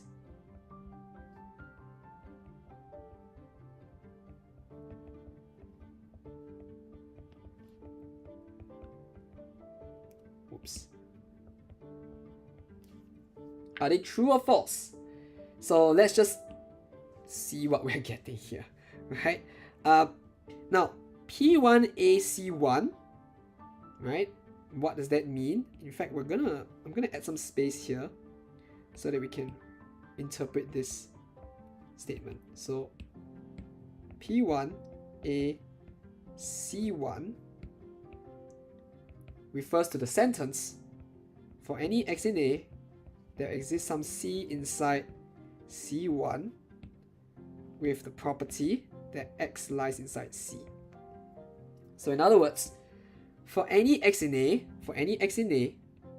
there is some item in C1, there is some item in C1 such that x will lie inside this item. So for example, for the item 5, you can find the set 5, 6 that contains 5. Right? For the item 6, you can find a set 5, 6 such that 6 lies inside 5, 6. So on and so forth. Now, is P1AC1 true? Well, let's consider the item 9. Now, what this sentence tells us is that for any of 5, 6, 7, 8, 9, you can find a circle that contains it. Essentially, that's what it means. You can find a set that contains the item. But from this picture, it's clear that 9 is not contained by anyone. So it's false, right? Because we have one guy that's not contained by anyone. On the other hand, let's look at P1AC2. P1AC2 is every item 5, 6, 7, 8, and 9. Are they all contained by some circle? Well, yes. 5 is contained by this circle. 6 is contained by this guy. 7 is contained by the same guy. 8 is special, right? 8 is actually contained by this guy and this guy. 9 is contained by the last guy, so true. Right, so the question is true or false? That's the question. And that's for P1. P1 says that any item is covered. Now what does P2 say? P2 says this: for any circles in C, if they don't overlap, they must be the same circle. So for example, for the two circles in A, since they don't overlap, then, or rather, since they don't overlap, so if they were to overlap, that's what it means by not equals to empty set. That means they do overlap. They are one and the same. Whereas in the C2 case, you have two circles that are not the same, they overlap, and yet they're not the same. So it is becoming pretty obvious that for the case when it's C2,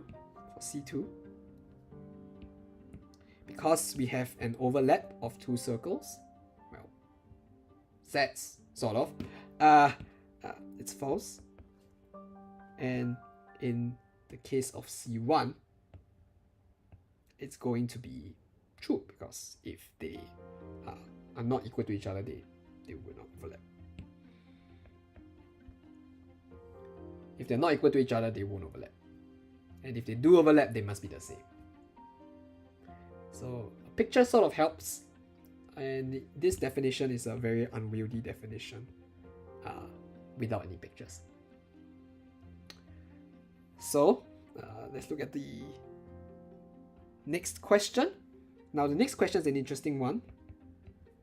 We are given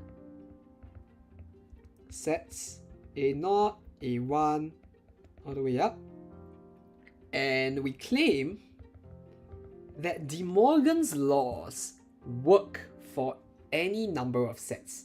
So we've already shown, right? We've already seen before that A0 union B0, if you take the complement, it's going to give you A0 complement intersect B0 complement. But we claim that we can do this with any number, any finite number you wish. Claim this result.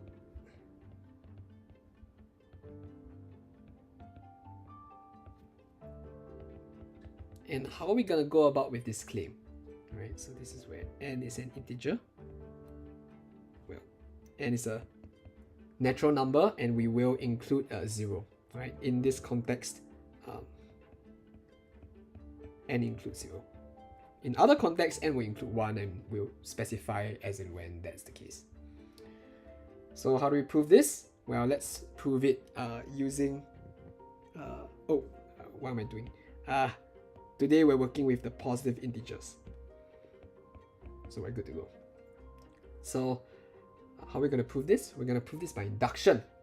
So let's define Pn to refer to the sentence A0 union A1 An equals to A0 intersect A1 all the complements. This is our claim, or rather this is our sentence, and we claim obviously that this is always true. So we're going to prove by induction. So we start with the base case. So what is induction? Maybe a quick recap on how induction works. I'm not sure if we use induction. No, we've never used induction before. So let's quickly do a recap of induction. So a very quick recap. Proof by induction. Let's just phrase it this way. It works this way, right? Suppose you can show that P of 1 is true, and pk implies pk plus 1 is true for any positive integer k, then you can conclude that Pn is true for any positive integer. And here's a very intuitive way to think about it. So we have a bunch of dominoes that sort of go on, right?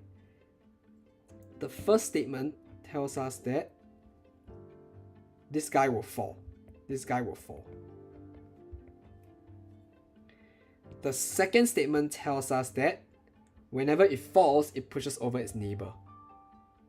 Right? So if the first one falls, it pushes over the second domino. But if the second domino falls, then it will fall on the third domino. And if the third domino falls, it falls on the fourth domino, and so on and so forth. That's, in that sense, every single domino will fall. Right? So this, in some sense, every domino falls. This is a principle, and we're going to use the proof by induction to establish this result. So let's go ahead to prove it. So here's a quick recap of induction. Let me copy and paste the question.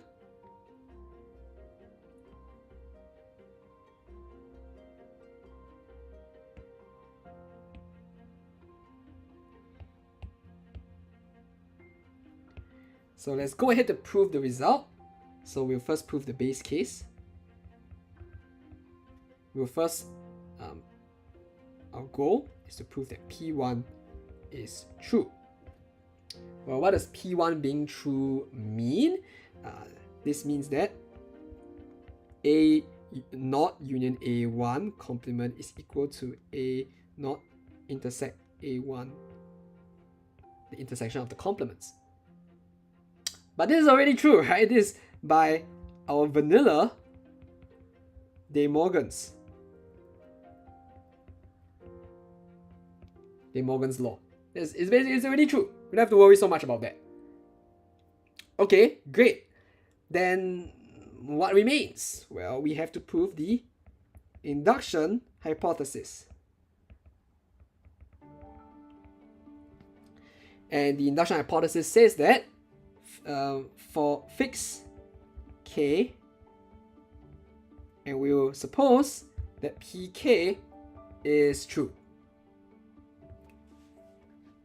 Well, what is the induction hypothesis? Again, it looks like this, right? For any k in integers, Pk implies Pk plus 1. This is our induction hypothesis. So we need to, our goal is to prove that Pk plus 1 is true. So what do we have here? What do you have here? Well, we know that if Pk is true, that means the complement of the union of k sets, k plus 1 sets, is going to give us the intersection of the complements.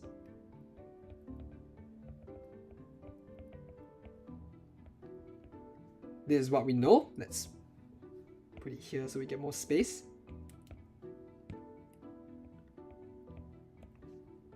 What do we need to show? We need to show that Pk plus 1 is true.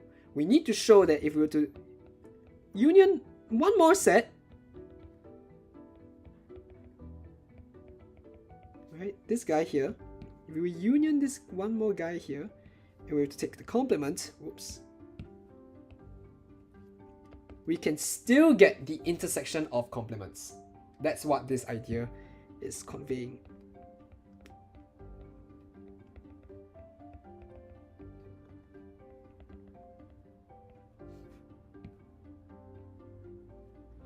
So how do we proceed with this? We need to establish our goal is to use the our goal is to use this information to try to show this information, correct? So let's see how we can go about doing that. So let's start by writing the left hand side.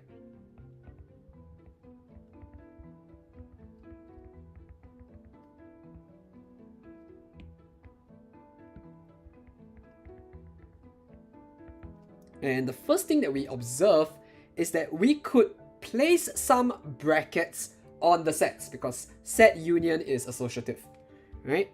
So we're gonna, in particular, place the unions on this collection, or rather the brackets on this collection. And the justification here is that union is associative. Now we can treat everything inside the bracket as a single set, and now we can take the complement of two sets. We know how to do a complement of the union of two sets. It is basic De Morgan's.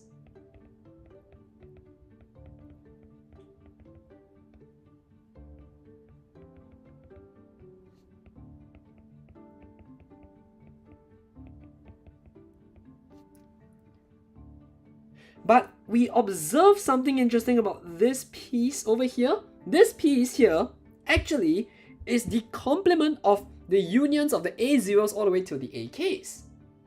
We have a result on that. We actually have this result, right? We can actually write it in this manner as the intersection of the complements.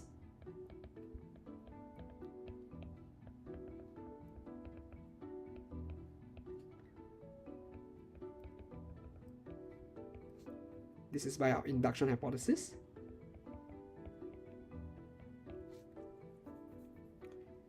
And this looks a lot like our final result, except that we don't have any brackets. So let's get rid of the brackets, right? We can actually get rid of the brackets because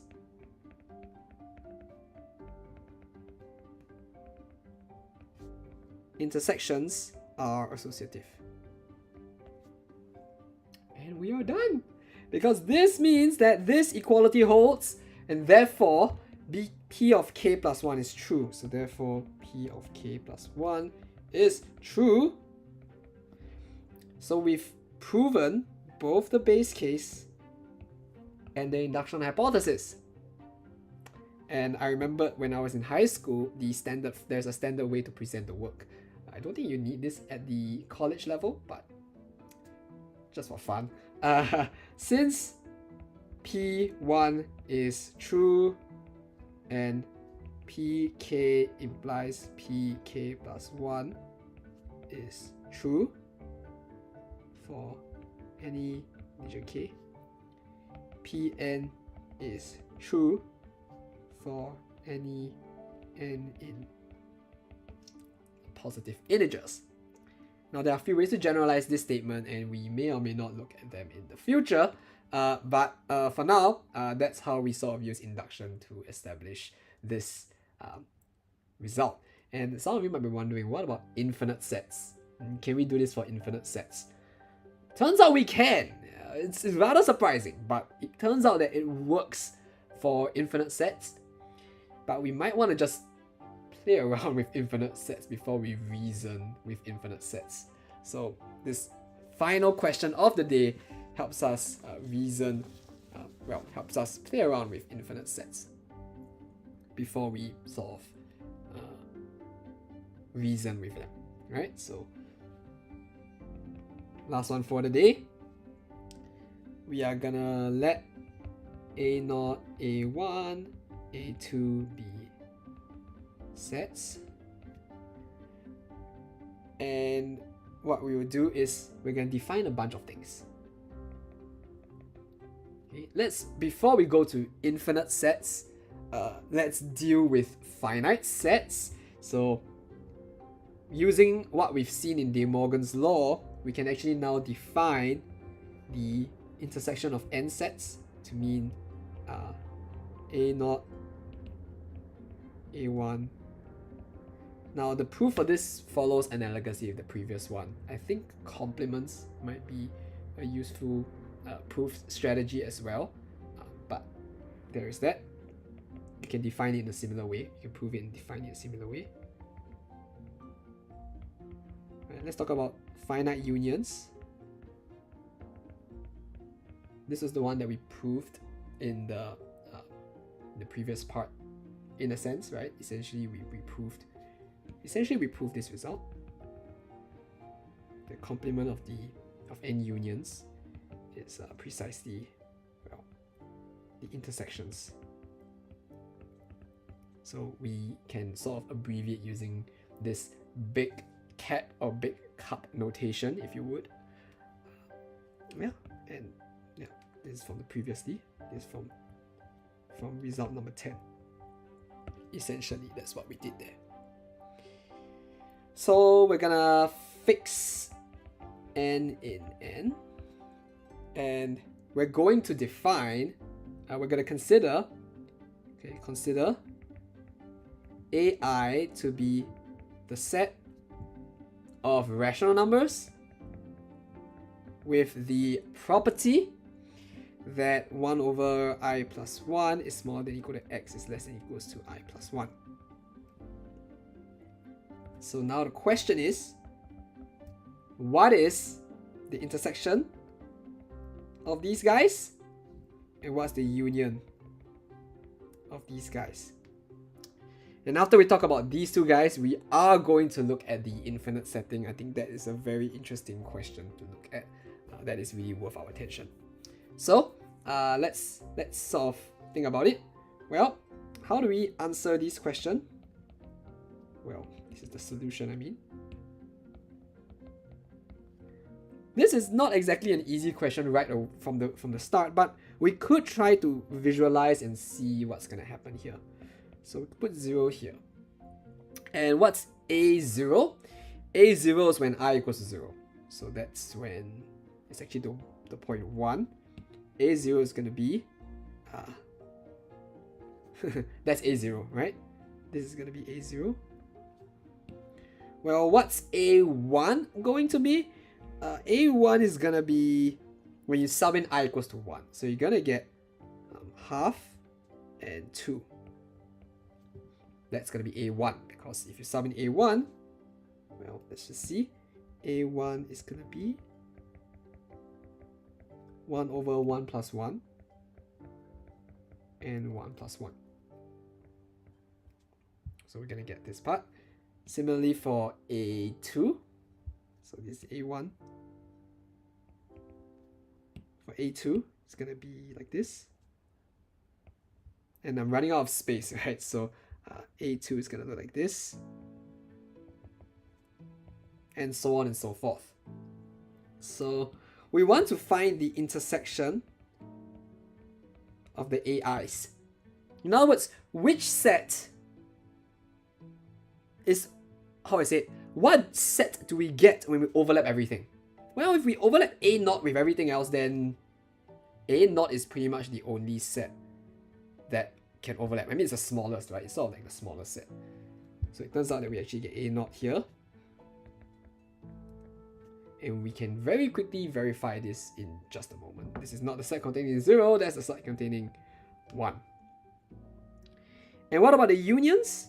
Well, the unions of the AIs is going to be, well, on the right side, we're just going to get bigger and bigger and bigger and bigger and bigger, right? So that will just blow off all the way to positive, to positive n plus 1, right? N plus 1. And on this side, it's just going to get smaller and smaller and smaller and smaller. So this is going to simplify to 1 over n plus 1, n plus 1. In fact, this is sort of like the biggest set, right? This is actually our biggest set, right? So the idea is sort of that an is like the biggest, and therefore, if you take the unions, you have to get an. And I think the proof for these guys are actually pretty clean. So let's just quickly prove them before we talk about the infinite set situation. So the proof is that A0 is a subset of A1.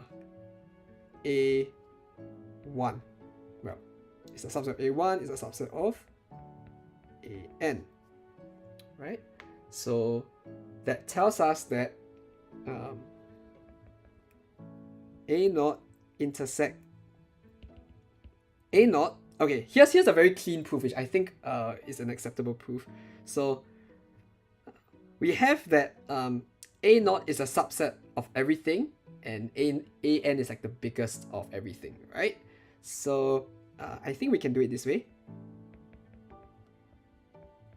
right? The intersection up to n is equal to A0. Oh, actually, we can do it this way. What am I doing? You can show this, and this I'll leave it to you to check. That A0 is a subset of the intersection of I equals to 1 to n of AI. It's basically a subset of the intersections of everything else. And therefore, when we take the intersections, right? Therefore, intersecting is the same as A not intersecting the bigger guy.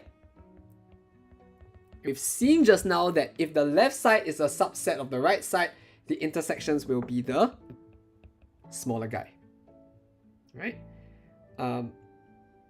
Yes. Part of me thinks, should I try to prove this result? Okay, technically we actually need to prove this as well. Okay. I think I'm gonna prove this result in just a moment. But let's settle the other result first, right? So from the similar reasoning, based on our previous question, we can also similarly deduce that the unions of everything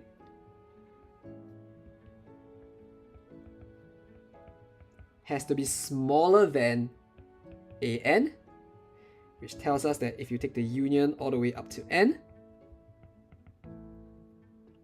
you're gonna get the union of the smaller guy and the bigger guy, and the union of the smaller guy with the bigger guy is just the bigger guy, right? So let's actually prove these results. I think this is actually a very interesting result. I believe this result can be proved by induction. I think we've seen a result like this before, but let's go ahead to prove these results. Let's claim, firstly, that given our definition of AIs, which is the collection of rational numbers with the property that they lie in between 1 over I plus 1 and I plus 1, okay, we'll get AI being a smaller than AJ when I is less than or equal to J. So this is our claim. This is our claim. We're given this result, and we're given this definition, and we claim this guy. This will allow us to basically write this subset relation, which allows us to show that we can take the intersections of everything bigger and all of that. In fact, we need to prove these results as well. We'll get to that in just a moment. So let's very quickly prove this result. And this result arises in this manner, right? So we'll fix x inside AI. Our goal is to show that x lies inside AJ. And we need to decode what these things mean. So let's decode this.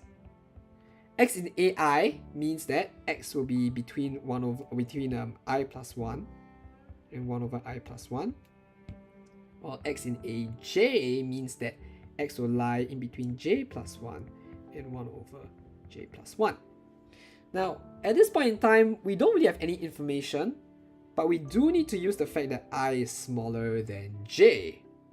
So, since I is smaller than or equals to j, we know that I plus 1 is going to be smaller than or equal to j plus 1. And that tells us that this upper bound will be upper bounded by j plus 1. On the other hand, if you were to consider positive numbers in this manner, and you take the reciprocals, you can divide on both sides, you're going to get 1 over j plus 1 smaller than or equals to 1 over I plus 1. Which means that this guy is smaller than 1 over j plus 1. So x must lie in between these two guys, right? So we get this result. So for any guy in the left side, we have found that he belongs inside the right side. So that's our first claim. We have a second claim. Our second claim is that given that A0 is a subset of A1, is a subset of everything, we want to show that A0 will be well, what's our claim again? Let me take a look. Yeah, it will be a subset of the intersections. In fact, it's an intersection of everything, technically speaking. So, yeah, we can go even more strongly than that. And we can even make the other reverse claim, which is the unions of the ANs will be smaller. Well, the AIs will be smaller than AN. So let's do a quick proof of this result. Yes, because math people love to prove everything, so we need to make sure we know what we're talking about. So, since A0 is a subset of AI for any I, and in fact, it's also a subset of itself. Every set is a subset of itself, right? We can choose everything, which is basically itself. We know that okay, so we're given that this holds, right, because of the subset relations. So that tells us that if we were to fix x in A0, okay, so let's fix x in A0. What are we trying to show? We are actually trying to show the subset relationship, right? So we need to take any guy in the left side and show that he belongs into the right side. And how do we go about it? Fix A0. Then by this note, x is inside AI for any I equals to 0, 1, 2, all the way to n. But that simply means that x lies inside the intersection.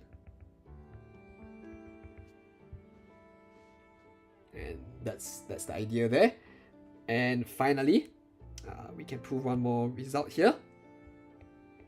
We have this subset relation, so we'll fix any guy inside the union.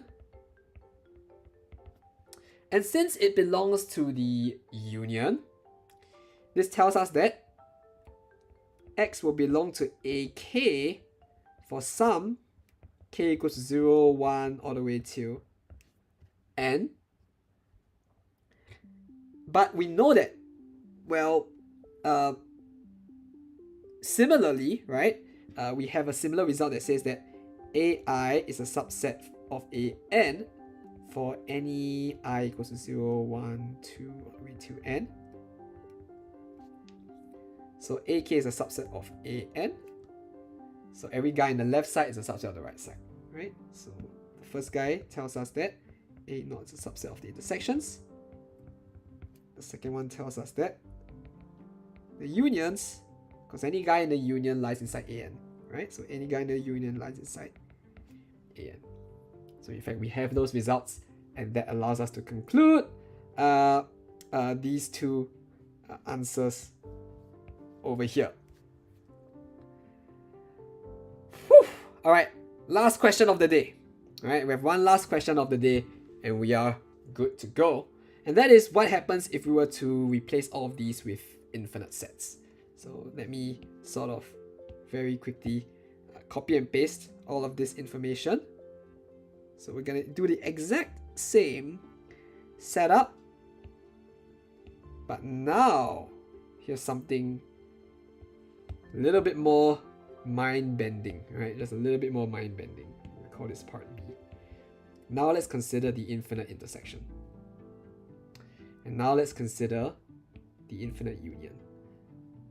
Now when we talk about infinities, this doesn't make sense because that's not infinite. So we sort of need to define these more precisely.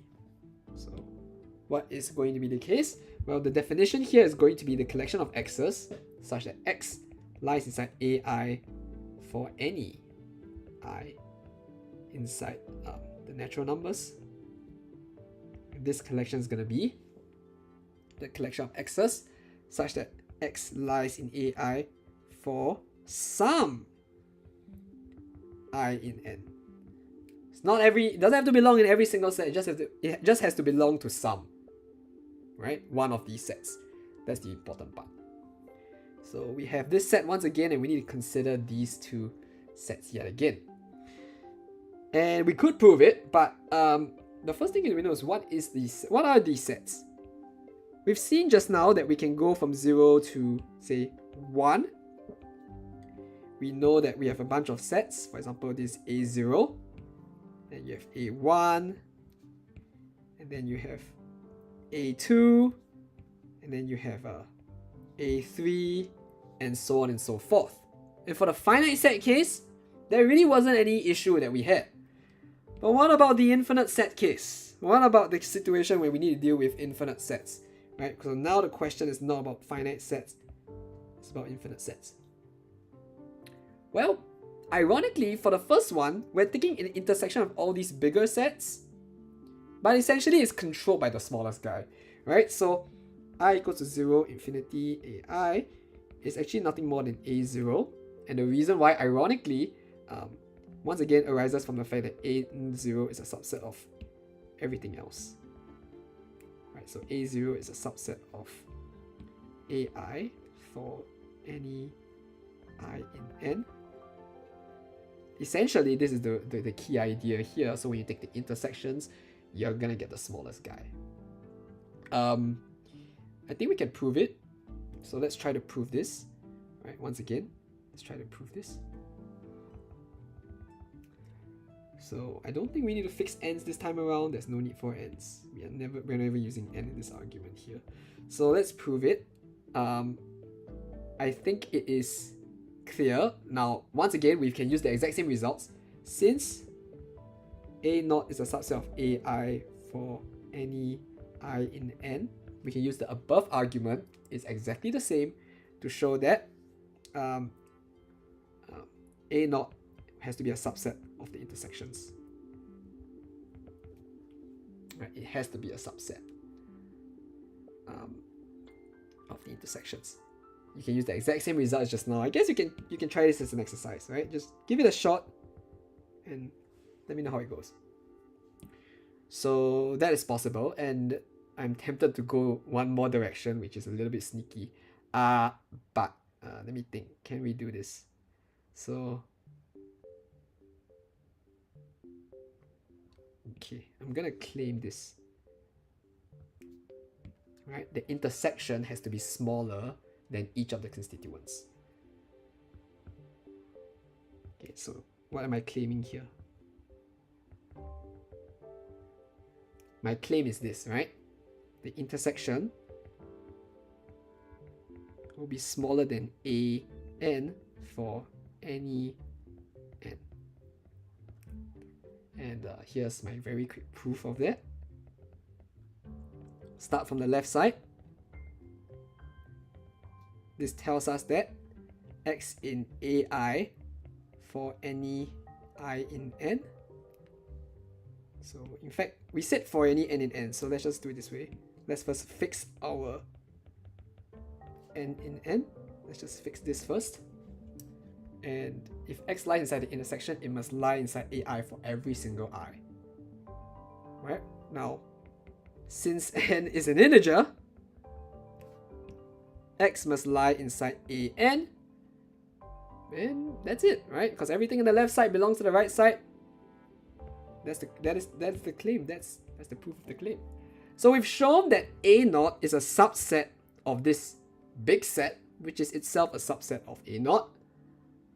So that tells us that we do get therefore A naught does in fact equal to the intersection.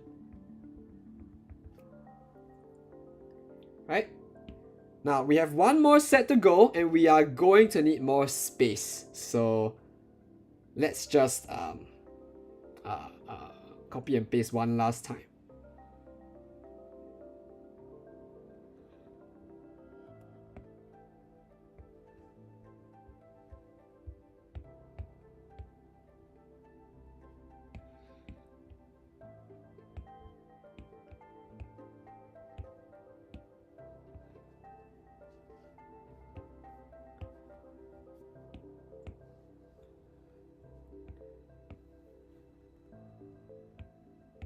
So what we need to do now is to consider the union, the infinite union of all of the different AIs that could ever be generated, right? So where I equals to 0, 1, 2, all the way for any integer you wish, right? So we can abbreviate this with I in natural numbers. And we're looking for this union. So we're gonna take bigger and bigger and bigger sets, and yet you notice it's never gonna touch 0. So the question is, does it include 0 or not? Now, this is a very interesting question, and this will appear many times in some of our future videos on analysis and calculus and whatnot. But we're going to get bigger and bigger sets, but we're never going to get 0. Essentially, we are thinking to ourselves, there's a high chance, and we need to prove this, there's a high chance that this union equals to every single positive rational number. Okay, so here we're working in the rational numbers. Now I know that for those of you who are attuned with real analysis, you'll notice I used this symbol just now, right? And you might be very angry because Joel, that is for real numbers. You're using for rational numbers here. Okay, so in the context of our question here, I'm gonna define this way, right? This is gonna be by definition the collection of rational numbers, and similarly for A infinity is the set of rational numbers with the property that x is bigger than A. Okay, that's just my notation here. The idea is sort of basically the same as whatever we've seen before. So now we're making this claim and we need to prove this claim. So how do we prove this claim? So, well, we first need to prove two directionals, right? Two directions as usual. And then this is why thinking of two directional inclusions can be really useful. So for the first direction, we have, we'll fix x inside the union. And what that tells us is that, well, our goal is to show that x lies inside 0 to infinity. And in the notation that I wrote here, I mean that x is bigger than 0. Right? So if x is in AI, this tells us that x is inside AK for some k in the natural numbers. And that tells us that x is a rational number. Yes, I'm assuming here that x is a rational number. And x has to satisfy this bound when I equals to k, because that's what it means for x to be in AK.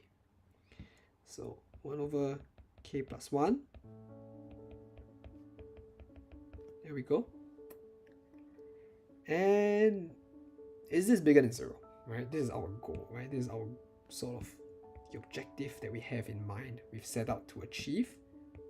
So is this true? Well, since k is a natural number, right? So since k is a natural number, based on the definition of natural numbers and whatnot, we know that k is bigger than or equal to 0, which means that k plus 1 is bigger than or equals to 1, which is positive. So 1 over k plus 1, the reciprocal of a positive number, is positive. Which means that x is bigger than or equals to this number, which is bigger than 0. And therefore, x is bigger than 0. But that is precisely what we were trying to prove. So x has to be bigger than 0. And that's such an interesting idea, right? You're taking the infinite union and yet you can never touch 0. Turns out to be the case. Now, here's the fun part. What about the reverse direction? So we need to fix x inside 0 infinity, which means that x is a rational number and x is positive. Now what?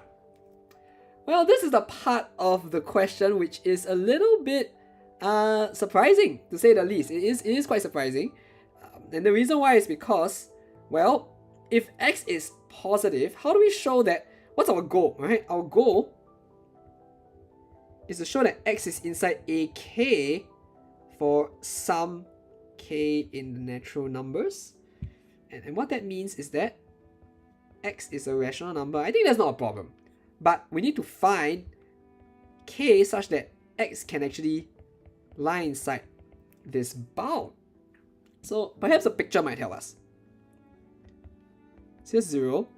And we know that x is a positive rational number. We need to find a k such that 1 over k plus 1 lies here, and k plus 1 is really, really big. So how do we go about doing that? Well, we have to employ this technique called the Archimedean property of, I don't know, is it the rational numbers, the real numbers? I'm not too sure. I think it's probably the rational numbers. I think it's the rational numbers. So we need to use this thing called Archimedean property. And what does the Archimedean property tell us? It tells us that, right, because x is a positive number, we can find some integer n, k1, with the property that k1 will be bigger than or equals to x. I think bigger than, but I think it's strictly bigger than. Let's use bigger than. Yeah, I think bigger than sounds more like it. There should be a formulation for equals, but I don't think that's a big problem. So we actually have all of our goals here, right? So we firstly have a k1 that's bigger than x as follows. Now, what does that tell us? Well, then that tells us that k1 plus 1 has to be bigger than k1, which is bigger than x, right? So we're good to go. We sort of have a bound here, ish, right? Ish, but not exactly. We still need the lower bound. So how do we go about our lower bound? Here's a really sneaky trick that if you've never seen this before, I get it. I've never seen it before until I've learned it, right? When x is positive, what's the reciprocal of x? 1 over x will be positive. And we can apply the same result. So since 1 over x is positive, there is a name for this, right? So there exists k2 in n with the property that k2 is bigger than 1 over x. Right? So this tells us that k2 plus 1 is bigger than or equals to k2, which is bigger than 1 over x. And this allows us to obtain x being bigger than 1 over k2 plus 1. So we do get a lower bound here. I believe we can call this is called the Archimedean property of, I think it's rational numbers. I don't even think it's like real numbers per se. I think rational numbers sounds about right. Yeah. Once you can prove it for the rationals, you get it for the reals. It's pretty neat. Right? So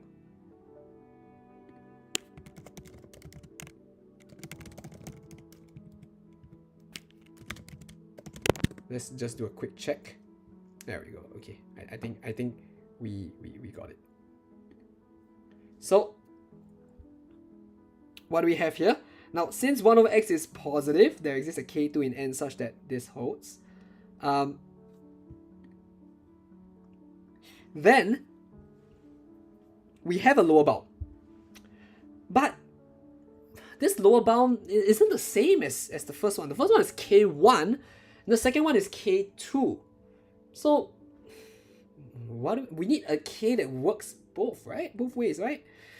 We've only shown a k1, right? We've only shown that this is true. K1 plus 1. We've only shown this k2 plus 1. So how do we go about it? Well, here's the trick, right? If 1 over k2 plus 1 is smaller than x, then if k is bigger than or equals to k1, then x will be smaller than or equals to k1 plus 1, which is smaller than or equals to k plus 1. And if k is bigger than k2, then x will be bigger than 1 over k2 plus 1. I think this is a strict inequality here, which is bigger than 1 over k plus 1. So can we choose a k that is bigger than both k1 and k2? Yes, right? We will choose k to be the larger of these two integers. It has to be an integer because it's the larger of two integers. So we know that if it's larger than than both integers, it has to be larger than the first integer, which gives us the upper bound. And it has to be larger than the second integer, which gives us the lower bound. So these two actually give us 1 over k plus 1, smaller than or equal to x, smaller than or equal to k plus 1. And that's the proof, right? We found that for any positive x, we can find integers that satisfy the bounds, and then we can let k be the largest so that it satisfies both bounds simultaneously. Think of it this way, right? It's bounded by this guy and this guy. So we have found a k such that this is true. So therefore x lies inside ak. Then x lies inside ak, which lies inside the union of the infinite union even of the AIs. So that's it. That's our proof. So therefore, this is indeed correct.